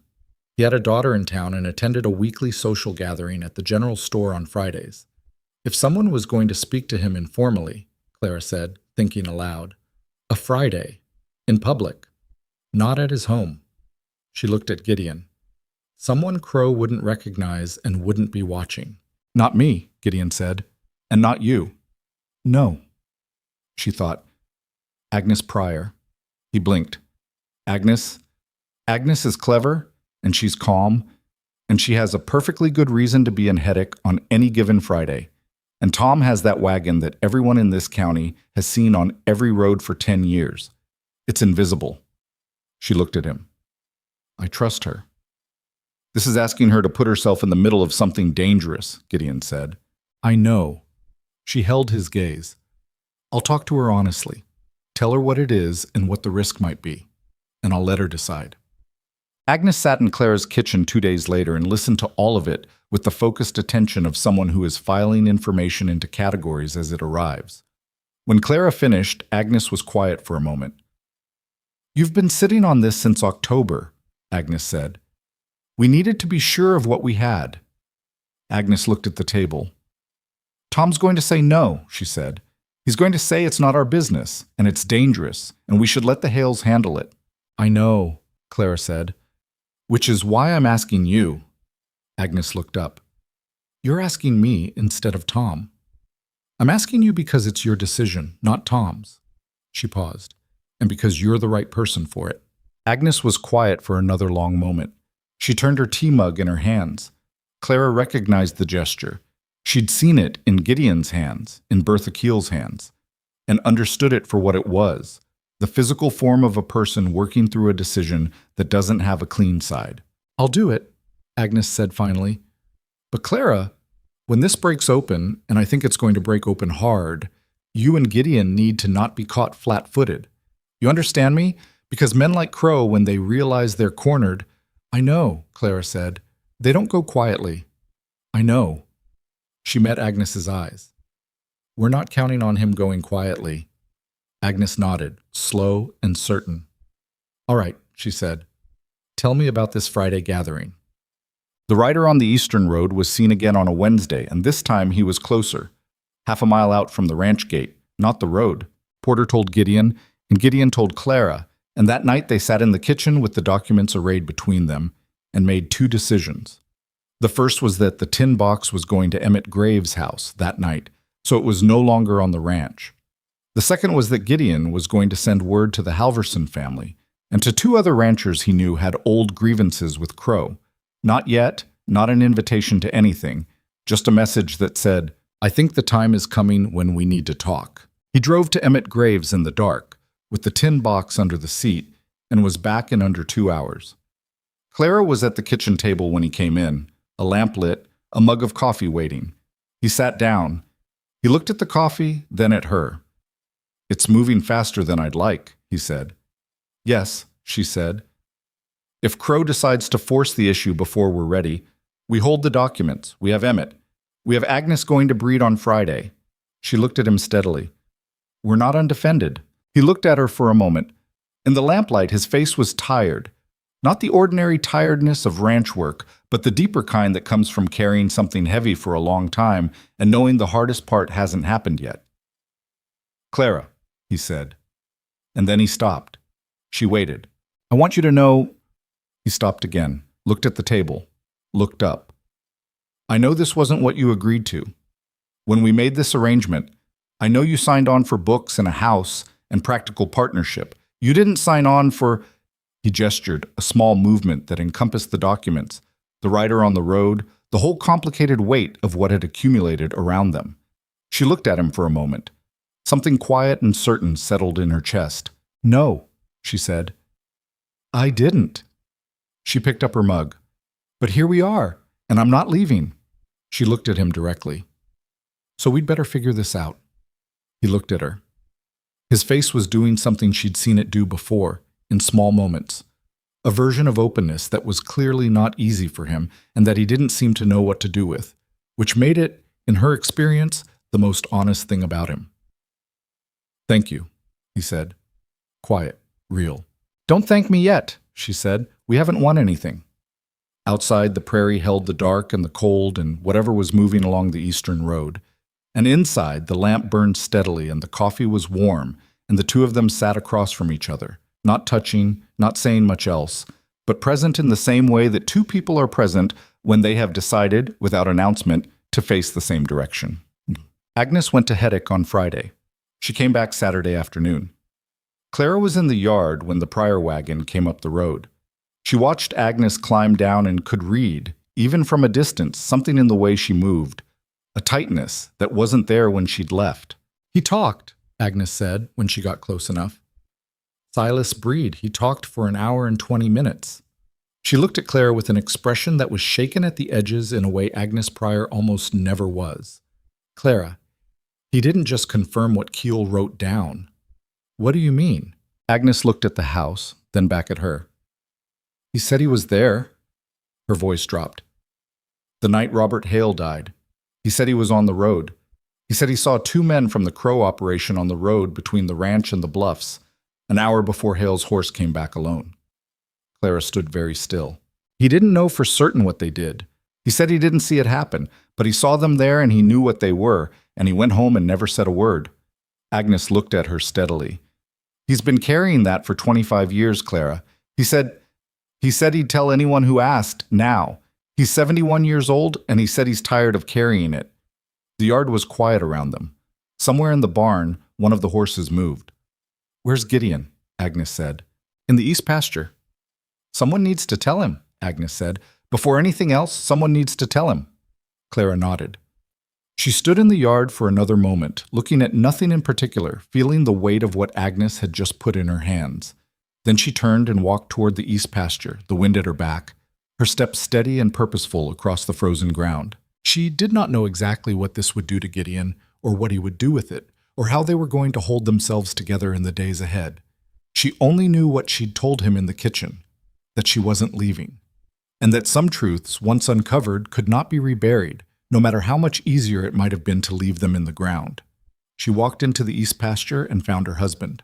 She found him at the far end of the east pasture, mending a section of fence line that the winter had pulled loose from its posts.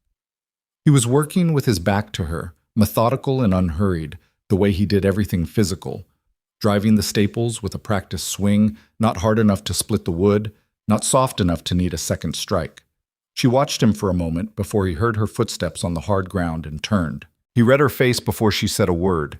She had learned that about him over the months. He was not a man who talked easily, but he watched carefully, and he saw things. "Tell me," he said. He set the hammer down on the fence post. She told him. All of it, the way Agnes had told her, plainly, without softening the edges, because she understood by now that Gideon did not want things softened. He stood with his hands at his sides and listened, and did not move. When she got to the part about the two men on the road, the night his father died, something in his face went very still in a way that was different from his ordinary stillness, the kind of still that comes just before something breaks. He turned away from her and stood looking at the east pasture, the brown and gray of it in late March, the sky going pale over the bluffs. His back was rigid. She waited. She was learning when to wait. After a long time, he said, "He was 61 years old." His voice was low.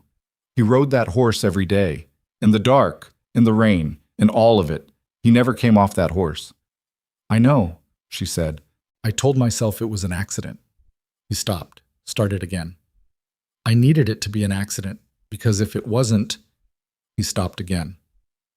"Because if it wasn't, you'd have had to do something about it," she said quietly. "And you didn't have anything to do something with." He turned back around. His face was controlled in the way that cost him something to control. "Breed saw them on the road." "He did. That's not enough to prove what happened." "No," she said. "It isn't. But it's one more piece. And with Keel's record and Emmett's connection to Brody and everything else we have," she looked at him steadily. "It's getting close to enough, Gideon. It is." He looked at her. Something in his expression was working through a sequence she couldn't entirely follow. Grief and anger and the particular frustration of a man who has spent years believing one thing and has just discovered the ground under that belief was hollow. And underneath all of it, something that was not quite resolution, but was moving in that direction. "When does Emmett hear from Brody?" he said. "He sent the letter Tuesday. Could be 2 weeks, could be more. We may not have 2 weeks." "I know." She held his gaze. "So we need to be ready for both, for the legal path and for whatever Crow does if he decides to move before that path opens up." He picked up the hammer from the fence post. He turned it in his hand once, not looking at it, just needing something to hold. "What does ready look like?" "It looks like we talked to the Halverson family," she said, "and the others you sent word to. Not by message this time. Face to face this week if possible." She paused. "And it looks like Porter and Cal and Roy know enough to know what they're part of. They've been loyal to this ranch without knowing what they're being loyal in the middle of. They deserve to know." He nodded slowly. "What do I tell them?" "The truth," she said, plainly, "the same way you came to me last October." He looked at her for a moment. Then he put the hammer in his coat pocket and turned toward the house. "Come on then," he said. "We've got a lot to do before dark." He told Porter and Cal and Roy Dutton that same evening, in the barn, with the lamp turned up. Clara sat on a hay bale and let him talk. He was not a natural storyteller. He gave it in the order it happened, direct and unembellished. And when he got to the part about his father, he paused for about 4 seconds and then kept going.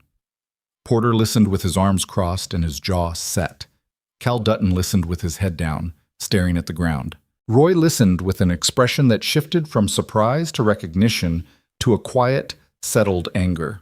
When Gideon finished, nobody said anything for a moment. Then Roy said, "The man on the eastern road, Bay Horse." "You recognized him?" Gideon said. "Not by name, but I've seen that horse at the Crow property." Roy looked at his brother. "Cal's seen him too." Cal nodded. "He was there 2 days ago and this morning," he said. "I didn't think to mention it, because I figured you already knew." Gideon looked at Clara. She looked back at him. "He's mapping the routine," she said. "When people are where? When the ranch is lightest." Porter straightened up.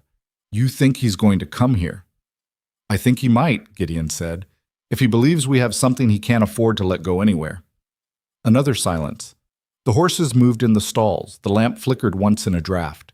"Well," Porter said, with the particular flatness of a man who has made a decision and is not going to discuss it further, "then we'd better make sure we're ready for that." Cal Dutton looked up from the ground. "What do you need us to do, Sub?" The meeting with the Halverson family happened 2 days later, at a farm halfway between the two properties, in a kitchen that smelled of bread and wood smoke, and the particular density of a family that has been weathering something for a long time. Lars Halverson was 60, heavy-set, with a son on either side of him and a wife who sat at the end of the table and said little but missed nothing. He listened to what Gideon laid out with an expression that went through several things before settling into a grimness that was not anger and not resignation, but something between them. "The Weston family," Lars said when Gideon was done.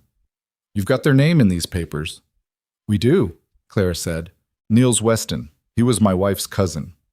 Lars looked at the table. "He sold out in '78. We always thought, the family thought, he should have fought it. But he had 4 children, and the dispute had been going on for 2 years, and he was—" He stopped.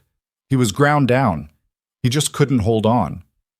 "Crow used the same method on him as on the others," Clara said. "A survey dispute, manufactured. The documents show it." Lars's wife, a woman named Ingrid, who hadn't said 3 words in the last 40 minutes, put both hands flat on the table. "What do you need from us?" Clara looked at her with appreciation. "Witnesses," she said.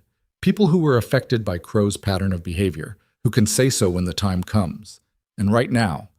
People who know what's happening, so that if something occurs at our ranch, it doesn't go unreported." Lars looked at Gideon. "You think he's going to come at you directly?" "I think it's possible," Gideon said. "He's had someone watching the ranch. The boundary review is still active. If he figures out we've been building a case—" "He won't wait for the county process," Lars said. "That's not his way. His way is to get ahead of it." He leaned back. "In '81, when we had our trouble, see, one of our barns burned. In October, we couldn't prove who did it."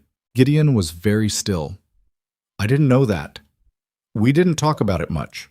Lars glanced at his sons. "Because what were we going to say, and to who? The county sheriff was Arden Poole even then." He looked at Clara. "Poole's not in Crow's pocket exactly, but he's careful about whose business he gets into. We're not counting on Poole, Clara said. She had thought this through on the ride over. But there are 15 families in this county who have either been directly affected by Crow or know someone who has. If enough of them are present when something happens, if it happens where people can see it, that changes the calculation. Lars looked at her steadily. You're talking about drawing him out. I'm talking about being ready, she said. There's a difference. We're not going to bait him. We're not going to manufacture a confrontation. But if he decides to force one, she looked at Lars, at his sons, at Ingrid's hands flat on the table. We should not be alone when he does. A silence. Lars looked at his wife. Some wordless conversation happened across the table. All right, Lars said. You send word, we'll come. Oh. Emmett Graves came to the ranch on a Tuesday morning, 8 days after he'd sent the letter to Heddick, and his face when he walked through the door told Clara that something had changed. He sat down at the kitchen table and declined coffee and put his hands flat on the table in the same way Ingrid Halvorsen had. And Clara thought there must be something about that gesture, hands flat and deliberate, that people do when they are about to say something that weighs something. I heard from Charles Brody, Emmett said. And? Gideon said. He's interested, more than interested. Emmett looked at them both. He's been seeing some anomalies in county-level land records for this region for 2 years. Not enough to act on, but enough that he noticed. Your documents? He stopped.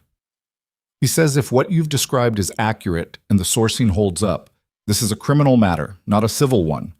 Fraud, falsification of public records, and he paused. He used the word conspiracy. Clara felt something move through her chest that was not quite relief, because they were nowhere near the end yet, but was the first solid footing she'd felt in weeks.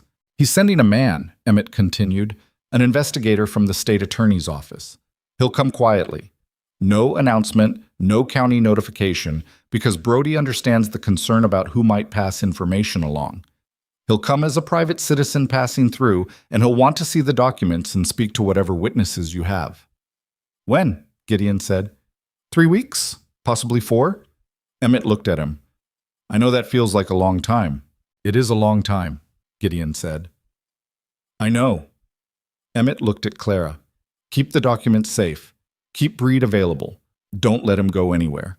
And, he paused, be careful.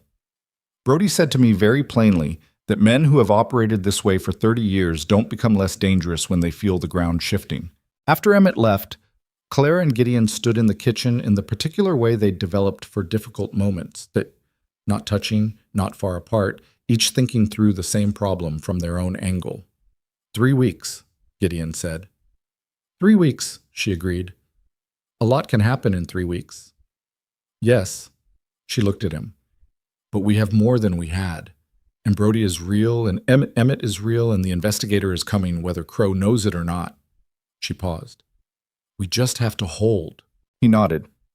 We hold, he said. The holding was not easy. The bay horse on the eastern road appeared 3 more times in the following week. Porter started sleeping in the barn without being asked, with a rifle he'd cleaned and loaded and placed on a hook by the door. Cal Dutton stopped going into town for small errands, and Roy made the necessary runs in pairs, always with a reason for being there that was visible and ordinary. Clara continued to teach. She drove the buckboard to the schoolhouse every morning and gave her lessons and sat at her desk at the end of the day marking papers, and the children noticed nothing different except that Mrs. Hale sometimes paused in the middle of a sentence and looked out the window before coming back to wherever she'd been. Jonas Alderton noticed, because Jonas noticed most things, but he had the good sense not to say anything about it. She had told Agnes everything, and Agnes had told Tom. She'd gone ahead and done it because, as she said to Clara matter-of-factly, Tom was going to find out one way or another, and it was better he heard it right.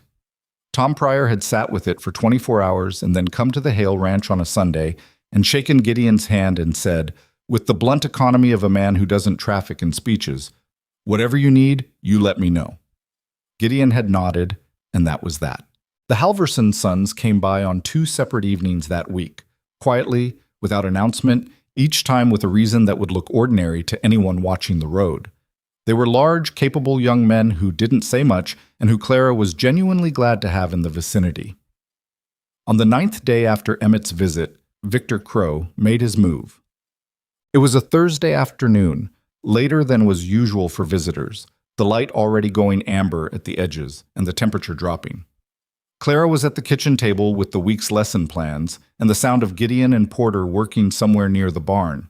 She heard the horses before she saw anything, more than one, more than two, and went to the window. There were 6 of them coming up the road, Crow at the front on his gray thoroughbred, the broad-shouldered man she'd seen before just behind him, and 4 others she didn't recognize, not ranch hands on an errand. The way they rode, the spacing, the stillness, said something else. She was out the door and across the yard in less than a minute. "Gideon," she said, coming around the corner of the barn. Her voice was steady. 6 riders on the road. Crow. He straightened up from what he was doing. Porter, behind him, was already moving toward the barn wall where the rifle hung. "Get Roy and Cal," Gideon said to Porter. Quietly. Porter went. Clara stood beside Gideon at the corner of the barn and watched the riders come through the gate. 6 horses. 6 men. The afternoon light made long shadows of all of them across the yard. Crow pulled up about 20 feet away and looked down at them from the gray thoroughbred with an expression of absolute composure, as if he were paying a neighborly call. The broad-shouldered man positioned himself slightly to Crow's right. The others spread loosely behind. "Hail," Crow said. "I was in the area.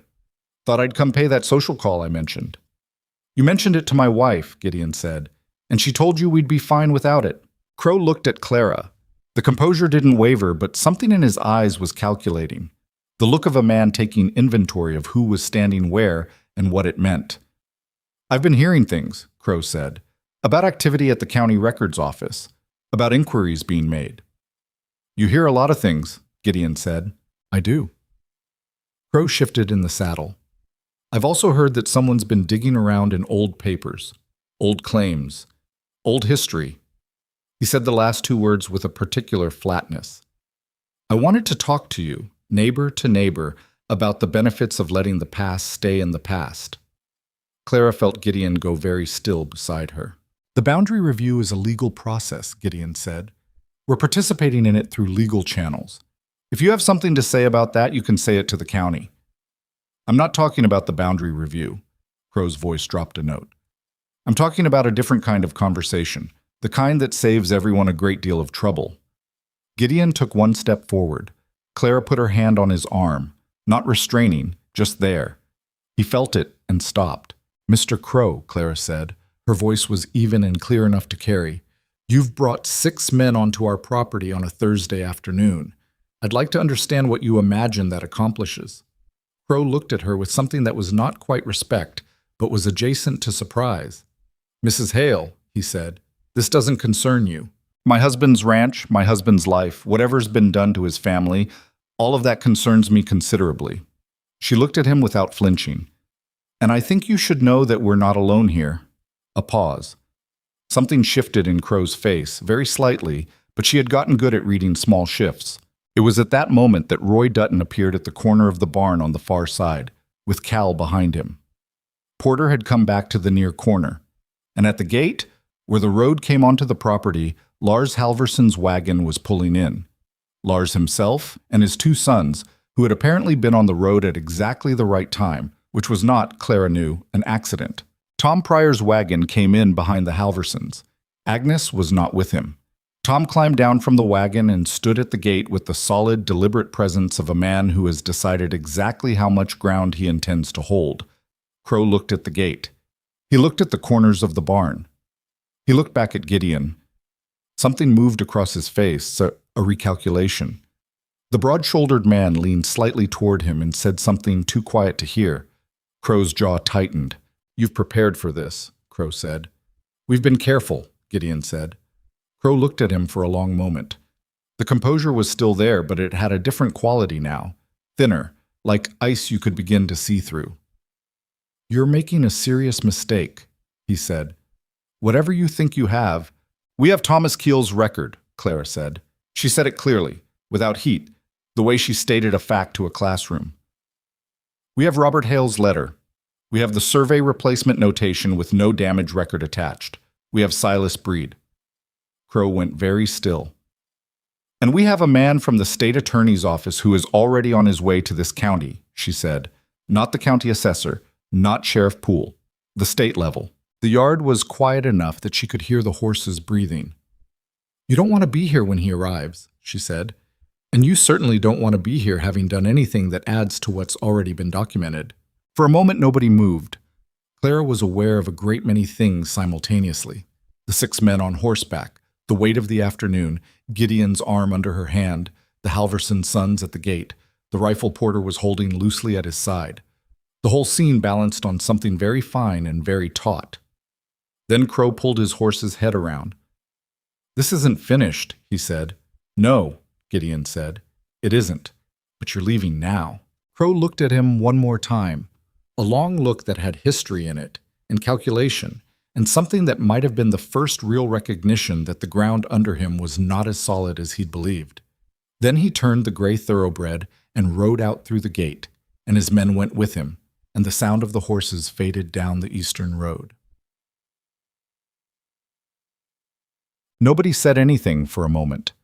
Then Lars Halverson let out a long breath, and his older son said something in Norwegian that Clara didn't understand but suspected was not complimentary to Victor Crow. Tom Pryor came across the yard. He looked at Clara and then at Gideon. "Well," he said, "that happened." "It did," Gideon said.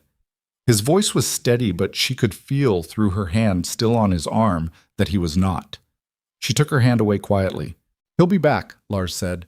He had come through the gate and was standing with his sons. "Maybe not tonight, but he'll be back." "He'll make a different kind of move," Clara said. She was already thinking through it. "He knows we have Breed. He'll try to get to Breed, and he'll try to discredit the documents." She looked at Gideon. "We need to get word to Emmett tonight. The documents need to be sent, not held here, not held at Emmett's. They need to be on their way to Brody." "Tonight?" Gideon said. "Tonight," she said, "before he has time to figure out what his next move is." Porter spoke from the corner of the barn. "I can ride to Emmett's now, be there and back before midnight." Gideon looked at Clara. She looked at him. A moment of the kind of communication they'd developed over months. Not fully wordless, but close. "Go," Gideon told Porter.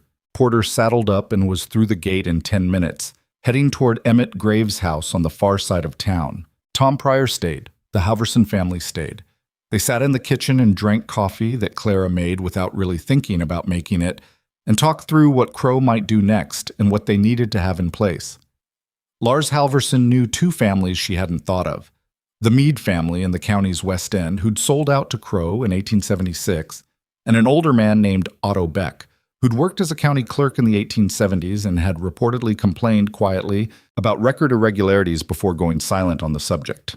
"Beck," Clara said. "Is he still in the county?" "Retired near the Eastern Bluffs," Lars said. "He's old, 80, maybe." "Can someone speak to him?" Lars looked at his sons. The older one, Eric, shrugged. "I know where his place is."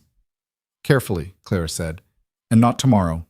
Give it a few days. If Crow has men watching the roads—" "We know the back ways," Eric Halverson said, with the simple certainty of someone who has lived in this county his entire life and knows it better than any road. "All right," she said. Porter came back at 11:30 and confirmed that Emmett had the documents and understood the urgency. Emmett had sent a separate messenger to Heddick with a letter for the state investigator, whoever he was and wherever he was along the road, telling him to come sooner if he could. By midnight, the Halversons and Tom Pryor had gone home. The ranch was quiet. Clara and Gideon sat at the kitchen table with nothing between them and nobody else in the house, and the particular aftermath silence of something that had been close and had not, this time, gone badly. "You were right," Gideon said. He was looking at his hands. "About what specifically?"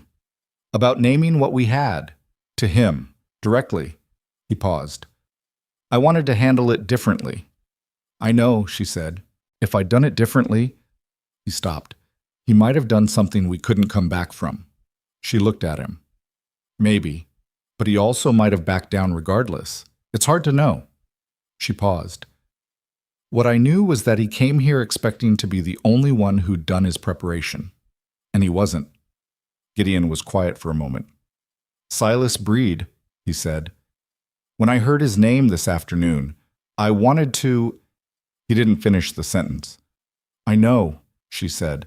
I'm not going to do anything to Breed. He said it flatly, like a statement about the weather. He was afraid, and he made a choice, and he's an old man who's been carrying it for a quarter century. He told Agnes the truth when she asked. That's something. It's something, she agreed. It doesn't fix what happened to my father. No, she said. It doesn't. He looked at the table. The lamp was burning low, and she reached out and turned it up without thinking, and he watched her hand do it. What fixes that, he said slowly, is making sure it's not buried again. Making sure what he spent his life trying to prove, that it comes out, that it means something. He looked up. That's what fixes it, not... He stopped, not anything else. She understood that he was telling her something about himself, about the thing he'd almost done when she found him in the east pasture, and about the thing he'd almost done this afternoon, and about the decision he was making, consciously and out loud, not to do it. Yes, she said, that's what fixes it. He sat back. He looked suddenly tired, not broken, just the honest tiredness of a man who has been holding something very tight for a very long time.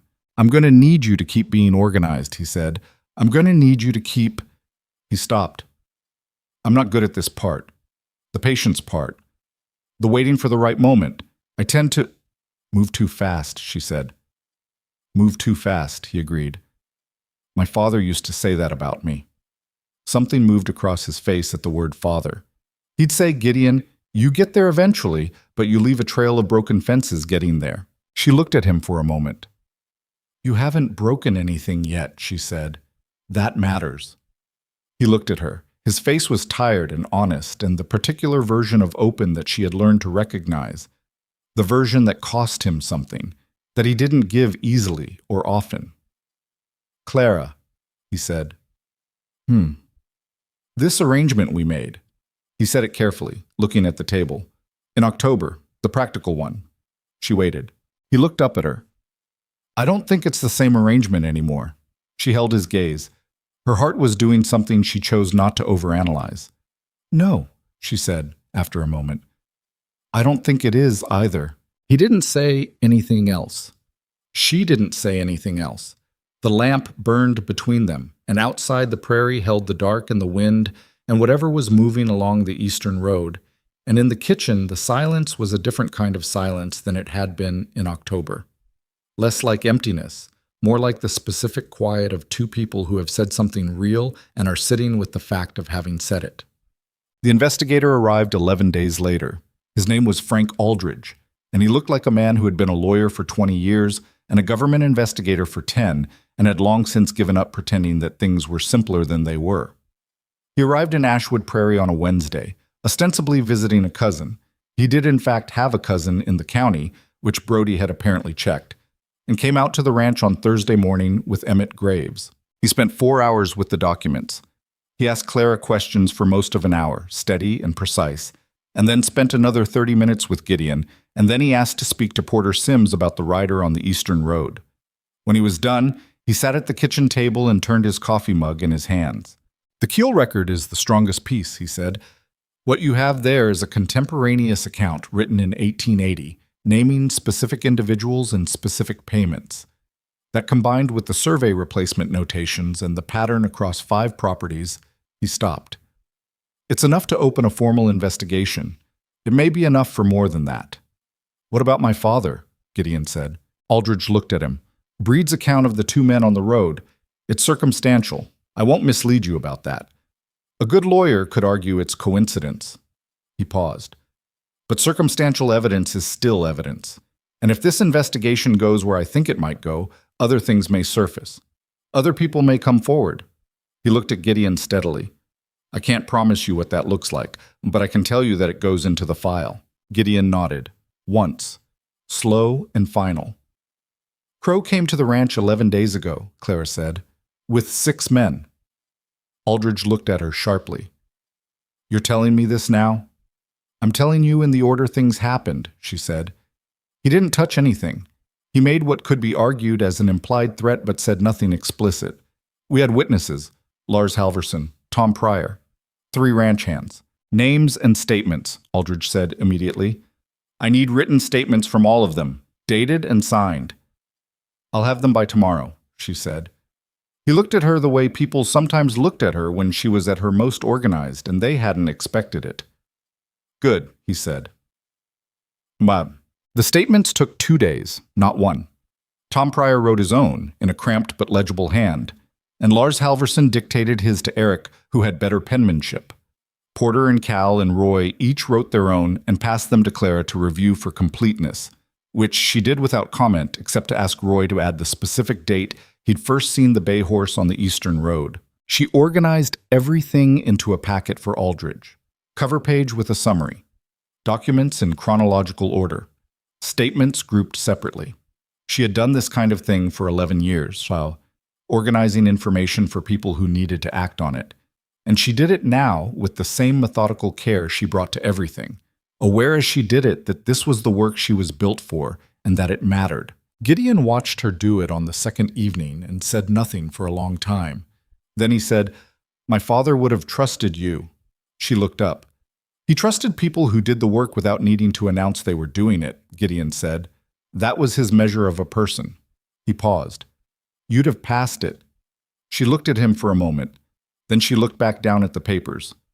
"High praise," she said quietly. "He didn't give low praise," Gideon said. "It would have been genuine." She kept working. He stayed at the table until she was done.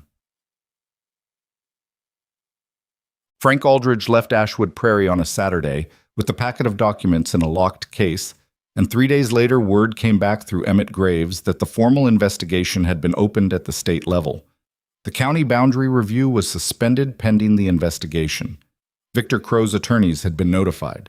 Sheriff Arden Poole had received a visit from a state official that had left him, by all accounts, considerably more attentive than usual. None of this was public yet. None of it was settled. An investigation opened was not a verdict handed down, and Clara understood that well enough not to mistake movement for resolution. But the morning after Emmett brought the news, she came downstairs and found the kitchen fire already built, as it had been every morning since November, and on the warming shelf, not just the usual covered plate, but a small bunch of dried wildflowers, the kind that grew on the south slope of the eastern bluffs in summer, that someone had pressed and kept through the winter for reasons they hadn't mentioned. She stood in the warm kitchen for a long moment, holding the flowers, and did not try to make the moment larger than it was. She put them in a glass of water on the windowsill and made coffee, and put the covered plate back on the warming shelf, and that was all. When Gideon came in from the barn later, he saw the flowers on the windowsill and looked at them and then looked at her with the particular expression she'd learned. The one that cost him something and that she'd come to understand was his version of saying more than he knew how to say out loud. She handed him his coffee and sat down at the table and pulled her lesson plans toward her, and he sat down across from her and picked up the newspaper Emmett had sent along with the news. And the morning went on around them in the ordinary, imperfect, complicated way that mornings do. Outside, the prairie was beginning, very slightly and not without resistance, to turn toward spring. Spring came to Ashwood Prairie the way it always did. Not gently, not all at once, but in arguments. A warm week followed by a freeze, mud so thick it pulled boots off your feet, then 3 days of sun that made you believe the worst was over, then rain that went sideways for 2 days straight. The prairie didn't soften into spring. It negotiated with it. Clara had always found that honest. She had never trusted beautiful weather that arrived too easily. The investigation took 4 months. She had expected it to take longer, and the fact that it didn't was a function of 2 things.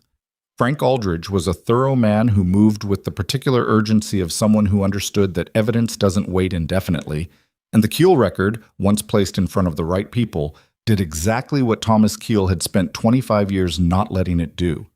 It opened things up. It gave other people permission to say what they'd been holding. Otto Beck, the retired county clerk Lars Halverson had mentioned, turned out to be 82 years old, sharp-minded, and possessed of a memory that had apparently been waiting for exactly this kind of invitation. He gave a statement to Aldridge's office that took 3 hours and covered 7 separate incidents of record irregularity he had personally witnessed between 1869 and 1878, during which time he had raised concerns to 2 different supervisors and been told, on both occasions, to leave it alone. He had left it alone. He had retired in 1879, moved east of the bluffs, and lived quietly with the knowledge of what he hadn't done sitting in the back of his chest like a stone. He cried, Eric Halverson told Clara, when he reported back from accompanying the investigator's assistant to Beck's property. Not a lot, but some. She thought about that for a while. About what it cost a person to carry something like that for 40 years, and what it cost them to finally put it down. Silas Breed gave his formal statement in May. He was brought to a location in Heddick that was not the county building, a private office arranged by Aldridge, and he spoke for 2 hours with a representative from the state attorney's office. He described, in detail, the 2 men he had seen on the road the night Robert Hale died. He gave their names. One of them was long dead. The other was a man named Curtis Webb, who had worked for the Crow operation until 6 years ago and was now living in a town 4 counties west. Webb was located. He declined to give a statement initially. Then he was shown what Breed had already said and what Keel's record contained, and the names of the 5 properties with the falsified surveys, and he sat with that information for about 20 minutes, and then asked for a lawyer, and then told the lawyer that he wanted to cooperate. Clara learned all of this in pieces through Emmett Graves and occasional letters from Aldridge, who had taken to writing brief factual updates in a hand almost as small and precise as her own. She read each letter twice, and then read it to Gideon in the kitchen in the evenings, and he listened with the focused stillness she had learned to read as his deepest form of attention. When she read him the letter about Curtis Webb, he sat for a long time without saying anything. She let him. He could still walk away from it, Gideon said finally. Webb. He could have kept his mouth shut. He could have, she said. What changed his mind, do you think? She considered it honestly. I think he's been waiting for someone to build something solid enough around him that talking was safer than not talking, she said. Men like Webb don't change their minds from principle. They change their minds from mathematics. Gideon looked at the letter. My father would have said the same thing. Your father was apparently a very practical man. He was. Something in Gideon's face was different when he talked about his father now. Still heavy, still carrying the particular grief that comes from a loss that turns out to have been larger than you knew, but no longer sealed off the way it had been. He talked about Robert Hale more than he used to. Clara thought this was healthy, though she was careful not to say so in a way that sounded like she was observing him. She was, a little. She couldn't help it. Watching people understand things they hadn't understood before was something she'd done her whole professional life, and it didn't stop being interesting just because the person was her husband.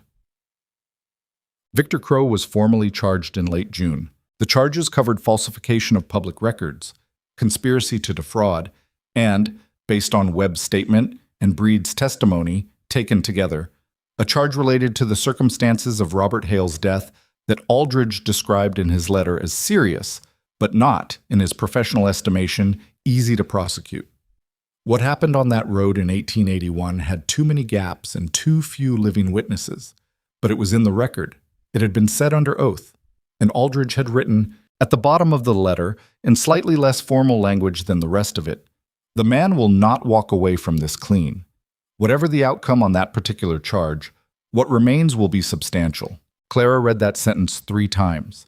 Then she folded the letter and put it with the others and went to find Gideon.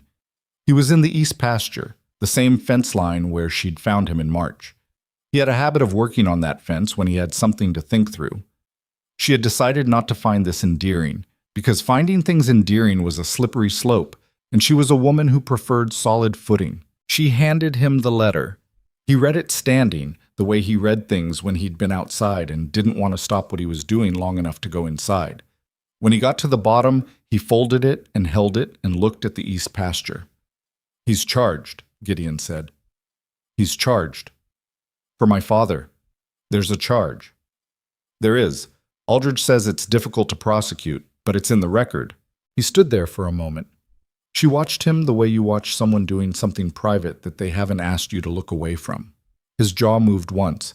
His hands were still on the folded letter. It won't bring him back, he said. Quiet. Not asking, just saying. No, she said. It won't. But people will know. He looked at her. It'll be in the official record. That it happened, that it was looked at. He paused. My father spent his life trying to get people to look at it. And now they have, she said. He looked at the east pasture one more time. Then he put the letter in his coat pocket and picked up the hammer and went back to the fence. She watched him work for a moment, the same steady, unhurried swing, and then she turned and walked back to the house. She had students to think about. End-of-year assessments, Jonas Alderton's arithmetic, which had gotten so far ahead of the rest of the class that she'd started giving him separate material. Material she'd had to design herself because the available primers didn't go that far for his age. She had a life, is what she meant. It had accumulated around her in the months since October, in the particular way that lives accumulate when you're not watching for them. In small things that compound, in habits that become structure, in a person whose presence has changed the quality of a space so gradually that you can't point to the moment it happened. The Crow operation began to unravel through the summer. It was not dramatic, the way legal proceedings rarely are. It was paper and process, and the slow, grinding work of untangling 30 years of built-up deception. The 5 properties named in Keel's record became 7 as the investigation widened and other records were examined. The water rights claim on the Grantley property, the one that had given Crow access to the Eastern Creek for 30 years, was found to be based on the falsified survey and was suspended pending a full review. Without that water access, a significant portion of the Crow cattle operation could not function as it had been functioning. Crow's lawyers were good lawyers. They were paid to be good lawyers. But there is a limit to what a good lawyer can do with a client whose foundation has been documented, piece by piece, by a dead county clerk and a frightened surveyor, and a woman who kept careful records in a tin box in the back of a pantry. He did not go to jail that summer. The legal process did not move at the pace of a story, but his operation was under injunction on several fronts. His county relationships were exposed and several of them severed, and 2 of his oldest hands, men who had been with him for 15 years, left the operation quietly in July and did not come back. When large things start to fall, the people who are holding the weight up tend to put it down and step back. That is not courage, but it is human, and it is how these things most often end. Sheriff Arden Poole, to his credit and apparently to his own mild surprise, cooperated fully with the state investigation once it was clear which way things were going. He was not charged with anything. He was, in Emmett Graves's assessment, a man who had been carefully careful for 15 years and who was now being carefully cooperative, which was a particular kind of mediocrity that was nonetheless more useful than its opposite. The Halverson family filed a formal claim against the Crow operation in August, related to the barn fire in 1881. It was not a certainty. Legal claims about 30-year-old fires rarely are. But Lars Halverson sat at his kitchen table and signed the papers with the expression of a man completing something he had owed himself for a long time. The Grantley water rights were formally reviewed and the claim suspended. The Weston family, what remained of them, Niels Weston's children, scattered now across 3 states, were notified of the investigation. Whether there was remedy available to them was a question that would take years. Some things, Clara understood, do not get fully fixed. They get acknowledged, and the acknowledgement matters, and that is not nothing, even if it is not everything. In September, Gideon rode out to the western boundary of the ranch. He went alone on a Saturday morning, and Clara let him go alone because she understood that some things needed to be done in the particular privacy of a person and the land they've worked. She watched him go from the kitchen window, the gray horse he'd switched to after the spring, moving east along the fence line. He came back in the early afternoon and unsaddled the horse himself, and brushed him down and came into the kitchen with the look of a man who has finished something. She put coffee on without asking. He sat at the table. He was quiet for a while. She let him be quiet. "The western line is clean," he said finally. "The way it should be. The way it was before they touched the records." He turned his mug in his hands. I stood there for a while. "Did it help?" she asked. He thought about it honestly. "Some," he said. "Not all the way, but some." She nodded. She understood the difference. Some things heal in full, and some things heal until they're functional, and both of those are real healing, and it serves nobody to pretend one is better than the other. "Gideon?" she said. He looked up. She had been trying to figure out for 3 weeks how to say what she needed to say, and she had finally decided that she was a woman who had spent 20 years being overly careful about things that mattered, and that this was a thing that mattered. "I know we said practical," she said. "I know that was the agreement. And I want you to know that I understood it when we made it. And I wasn't..." I wasn't secretly hoping for something else. He was watching her with his full attention, which was more than most people's full attention. But something else happened anyway, she said. On my side. And I think it did on yours too, but I'm not going to tell you what you felt. I'm just telling you what I felt. She looked at him directly. I'm telling you because I'm 34 years old, and I have spent my entire adult life being sensible about what to hope for, and I'm tired of being that sensible. A silence. The kitchen, the September light. Clara, he said, you don't have to. Clara. His voice was quiet and definite. I had a plan for my life, he said. I had a version of how things were going to go that I'd accepted a long time ago. It was fine. It wasn't happy, but it was functional, and I told myself that was sufficient. He looked at his hands. And then you sat at this table with my father's documents in November, and you stayed there until midnight because you hadn't finished reading them. He stopped. And I thought, this is not what I planned, and I have not been able to think about the plan since. She looked at him. I don't know how to do this, he said. It came out plain and honest the way he said things. I wasn't good at it even the first time, and I know I'm not the easiest person to. You're not easy, she said, but you're worth the difficulty. She paused. So I'm told. He looked at her. Who told you that? Porter, mostly. She held his gaze. He said it in different words, but that was the meaning. Something moved through his face. Startled, and then, slowly, something that opened up the way things open when they've been closed a long time and the pressure finally goes the right way. He reached across the table. He put his hand over hers, not grasping it, just there, the same way she had put her hand on the letter months ago, in the barn, present, deliberate. I'm not going to be better at this than I am, he said. I know, she said. I'm going to get it wrong sometimes. So will I. She turned her hand over under his. We're already getting some of it wrong, and we're still here. He looked at their hands, then at her. Yes, he said.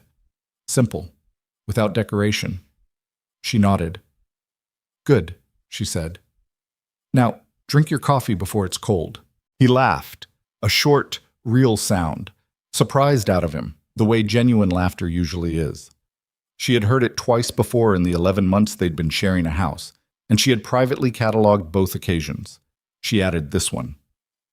There is a thing that people who have never been truly alone don't understand about it, the way it changes your relationship to yourself. When there is no one there to witness your life, you begin to perform it only for your own observation, and after enough years of that, you start to wonder if the performance means anything. You do your work, and you keep your house, and you mark your own progress against your own standards, and there is no one to tell you whether the standards are right, whether you've read the situation correctly, whether the version of yourself you've built in the absence of anyone else is anything like what you'd have become if things had been different. Clara had done that for 11 years. She had built a very competent, very functional, very self-sufficient version of herself, and she was not ungrateful for it because it had kept her standing upright through 11 winters on the prairie. But she understood now, sitting at her kitchen table in October, marking papers while Gideon read across from her, with the sound of the ranch going on around them and the knowledge of what they'd done together and what it had cost and what it had produced. She understood now that some things about yourself you can only learn in the presence of another person. What you do when you're frightened, whether you hold or run, whether your anger makes you reckless or focused, whether you're capable of trusting someone with the parts of you that are still uncertain. She had learned things about herself this year that 11 years of competent solitude had never been able to teach her. She was not entirely comfortable with all of them, but she was glad to know. Gideon looked up from his book. You've stopped marking, he said. I'm thinking. About? She looked at him. He was watching her the way he watched things he was trying to understand. Steady, without pushing. About how peculiar it is, she said, that you came to the schoolhouse on a cold morning in October with a completely practical proposal, and somehow this is where we ended up. He considered that. Is that a complaint? No, she said. It's an observation. He looked back at his book. My father used to say that the best things in his life were things he didn't plan for. A pause. He planned for very little, actually. That was part of his problem. It wasn't his only problem, Clara said. No, Gideon agreed, but it wasn't the worst one. She picked up her pen. She went back to marking. The lamp burned between them. She found out she was expecting in November, which was, she noted to herself with dry, private amusement, exactly 1 year after she had sat at this same table reading her husband's father's documents until midnight. There was a certain completeness to that timing that she chose not to make too much of, because she was a woman who had always been suspicious of things that were too neatly arranged. She told Gideon on a Sunday evening. She told him plainly, the way she told him everything, without preface or decoration. He was silent for longer than usual, which for him was quite silent indeed, and she watched him go through something internal that she couldn't fully see but could feel in the quality of the air in the kitchen. Then he said, "Are you well?" "So far," she said. "I'll need to see Dr. Marsh in Headache." "I'll take you." "You don't need to—" "Clara." He said her name the way he had in September, quiet and definite. "I'll take you." She looked at him. He was looking at her with an expression she hadn't seen on his face before, something undefended and serious and just slightly afraid, which was the most honest thing she had ever seen from him, and she had seen him fairly honest. "All right," she said. "Thank you." He got up from the table and came around to her side and stood there for a moment, and then put his hand on her shoulder, gentle and careful, like someone learning a new thing with their hands. She put her hand over his. That was all. That was enough. Victor Crow stood before a state judge in December and entered a plea that was not a full accounting of what he had done. It never is, with men like that. But was enough. The fraud charges held. The falsification charges held.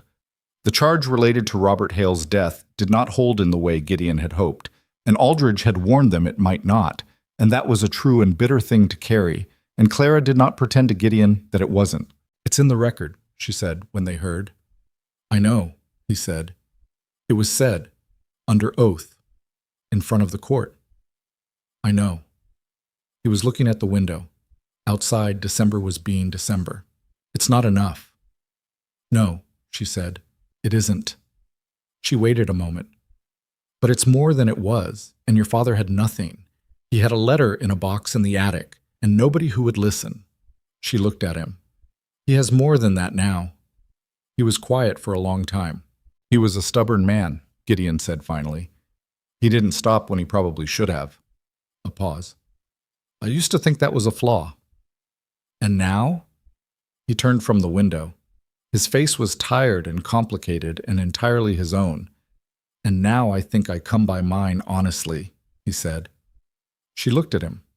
Something that was not amusement but was its close relation moved through her chest. "You do," she said. "Entirely." The Crow operation was formally divided and sold in pieces through the following year. The land that had been fraudulently obtained went through a legal process that was messy and incomplete and did not fully restore anything to anyone, because it never does. 30 years of compounded wrongdoing doesn't unwind cleanly, and anyone who tells you otherwise is selling you something. But the Halverson family received a settlement. The water rights on the Eastern Creek were properly reassessed, and the county records, those fragile and easily altered things, were reviewed and corrected in the 7 cases the investigation had identified, with 3 separate county officials losing their positions in the process. Dale Whitaker, the clerk who had driven out to the ranch in January with his careful non-statement, was not among the officials who lost their positions. He was in the end exactly what Gideon had read him as, a frightened man who had done more than he was strictly obligated to and paid a quiet price for it. He was still at the county land office in Headache last anyone checked, still processing boundary claims, still being careful. Some people are built for larger gestures, and some are built for smaller ones, and the smaller ones are not nothing. But the schoolhouse got its arithmetic primers in the spring. Clara had submitted the cost comparison in writing as promised, and the board approved it in March. And when the package arrived from the supply house in April, she opened it in front of her students with the unselfconscious pleasure of a person who genuinely loves books. Jonas Alderton, now 10 years old and reading 3 years ahead, looked at the new primers with the expression of someone who has been given exactly what they needed and is surprised to have gotten it. His father, Martin Alderton, had not moved west to his relatives after all. The winter had been hard and the spring had been harder, but a combination of factors, a good calf crop, A loan restructured through a bank in Heddick that had heard something about fair dealing from the county review process, and a hired hand paid a living wage by Lars Halverson's recommendation, had kept him on his land. The land held people if you let it. The people had to do the same for each other. Clara thought about this often, in the months that followed, about what had been built in Ashwood Prairie through the course of one long year and several long winters. Not a monument to anything, not a triumph of the kind that gets commemorated, but a network. A set of people who now knew what they were capable of and what they owed each other. The Halversons and the Pryors and Emmett Graves and Bertha Keel in her small house south of Heddick with her tin box finally empty. Roy Dutton's cousin, Mira, who had taken a job in a different county office and was, as far as anyone could tell, doing good work there without being asked to. Porter Sims, who had slept in the barn with a rifle all winter and never once mentioned it except to ask if he could oil the latch on the barn door because it was sticking. The story was not tidy. It was not the version where justice arrives cleanly and all the wounds close fully and everyone stands in a field in the golden light with their arms around each other. Claire had never expected that version, and she was not disappointed that it hadn't come, because she had learned a long time ago that the versions of things that last are the ones that were never pretending to be simple. In August, she and Gideon stood on the covered porch in the early morning before the heat came up, in the particular quiet of a summer day that hasn't fully committed to itself yet. The prairie stretched east and west, and in the distance the bluffs caught the first light. She was 7 months along and had reached the stage of pregnancy where comfort was a memory and everything required more effort than it used to, which she found irritating and tried not to complain about, to an extent that Gideon found, she suspected, both admirable and somewhat difficult to live with. He had his coffee. She had tea, because Dr. Marsh in Heddick had opinions about coffee. She had her own opinions about Dr. Marsh's opinions, but had on balance decided to cooperate. Roy says the south fence line is in good shape, Gideon said. Better than last year. That's something, she said. The calf numbers are up 12% over last spring. You told me that on Thursday. I did. He was quiet for a moment. I wanted to say it again. She looked at him. He was watching the prairie with the expression he wore when he was content, which was not visually dramatic. He did not look dramatically content, the way some people do. He looked settled, functional, like a well-built thing that was doing what it was built to do. I have to tell you something, he said. All right. He looked at her. I was wrong when I came to you last October. Not about the proposal, about what I said it was. He paused. I said I wanted a practical arrangement, and I meant it at the time. I thought I was being clear about what I could offer. She waited. But what I actually did, he said, was invite someone into my life and ask her to see it honestly and stay anyway. He looked at his coffee. That's not practical. That's the thing that people are most afraid to ask for. She looked at him for a long moment. The morning was very still. A bird was doing something complicated in the cottonwood tree at the east edge of the yard. You're right, she said. It is. And you said yes. I did. I don't think I appreciated that enough at the time. She considered him. You have been, she said, somewhat improving in that area. Somewhat, he agreed.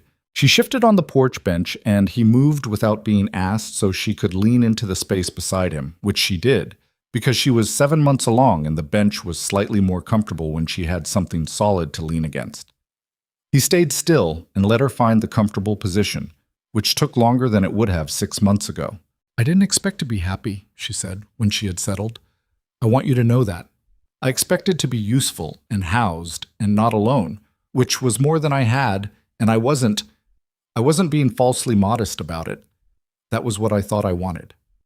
And now, he said, she looked out at the prairie, at the fence lines in good repair, at the east pasture where the grass was coming in strong, at the sky that went on forever above the bluffs, pale blue and enormous and entirely indifferent to the small human lives going on beneath it, which had always been somehow one of the things she liked most about it. Now I think I was aiming too low, she said. He put his arm around her carefully, and she let him. and they sat on the porch in the August morning and said nothing else for a while because nothing else needed to be said. There is a particular kind of love that does not arrive in a rush. It does not announce itself. It is not built on the idea of the other person, but on the actual person, the specific, inconvenient, difficult, surprising reality of them. It builds in the small decisions. Who banks the fire? Who answers the question honestly? Who stays at the table until midnight because the work isn't done? It is made of ordinary days that turn out to be the whole thing. Clara Whitmore had spent 34 years being sensible about what was possible for a woman like her in a place like this. She had been right to be sensible. She had been wrong about what was possible. Both of those things were true, and she held them both without needing to resolve the contradiction, because that is what adults do when they have finally stopped being afraid of complexity. The prairie held the morning. The ranch held the year's work. The woman on the porch held what she had built. Not the life she had planned, but the one she had earned, which was a different thing and a better one. And somewhere in the east pasture, the fence line was in good repair, and the grass was coming in strong, and the ground held.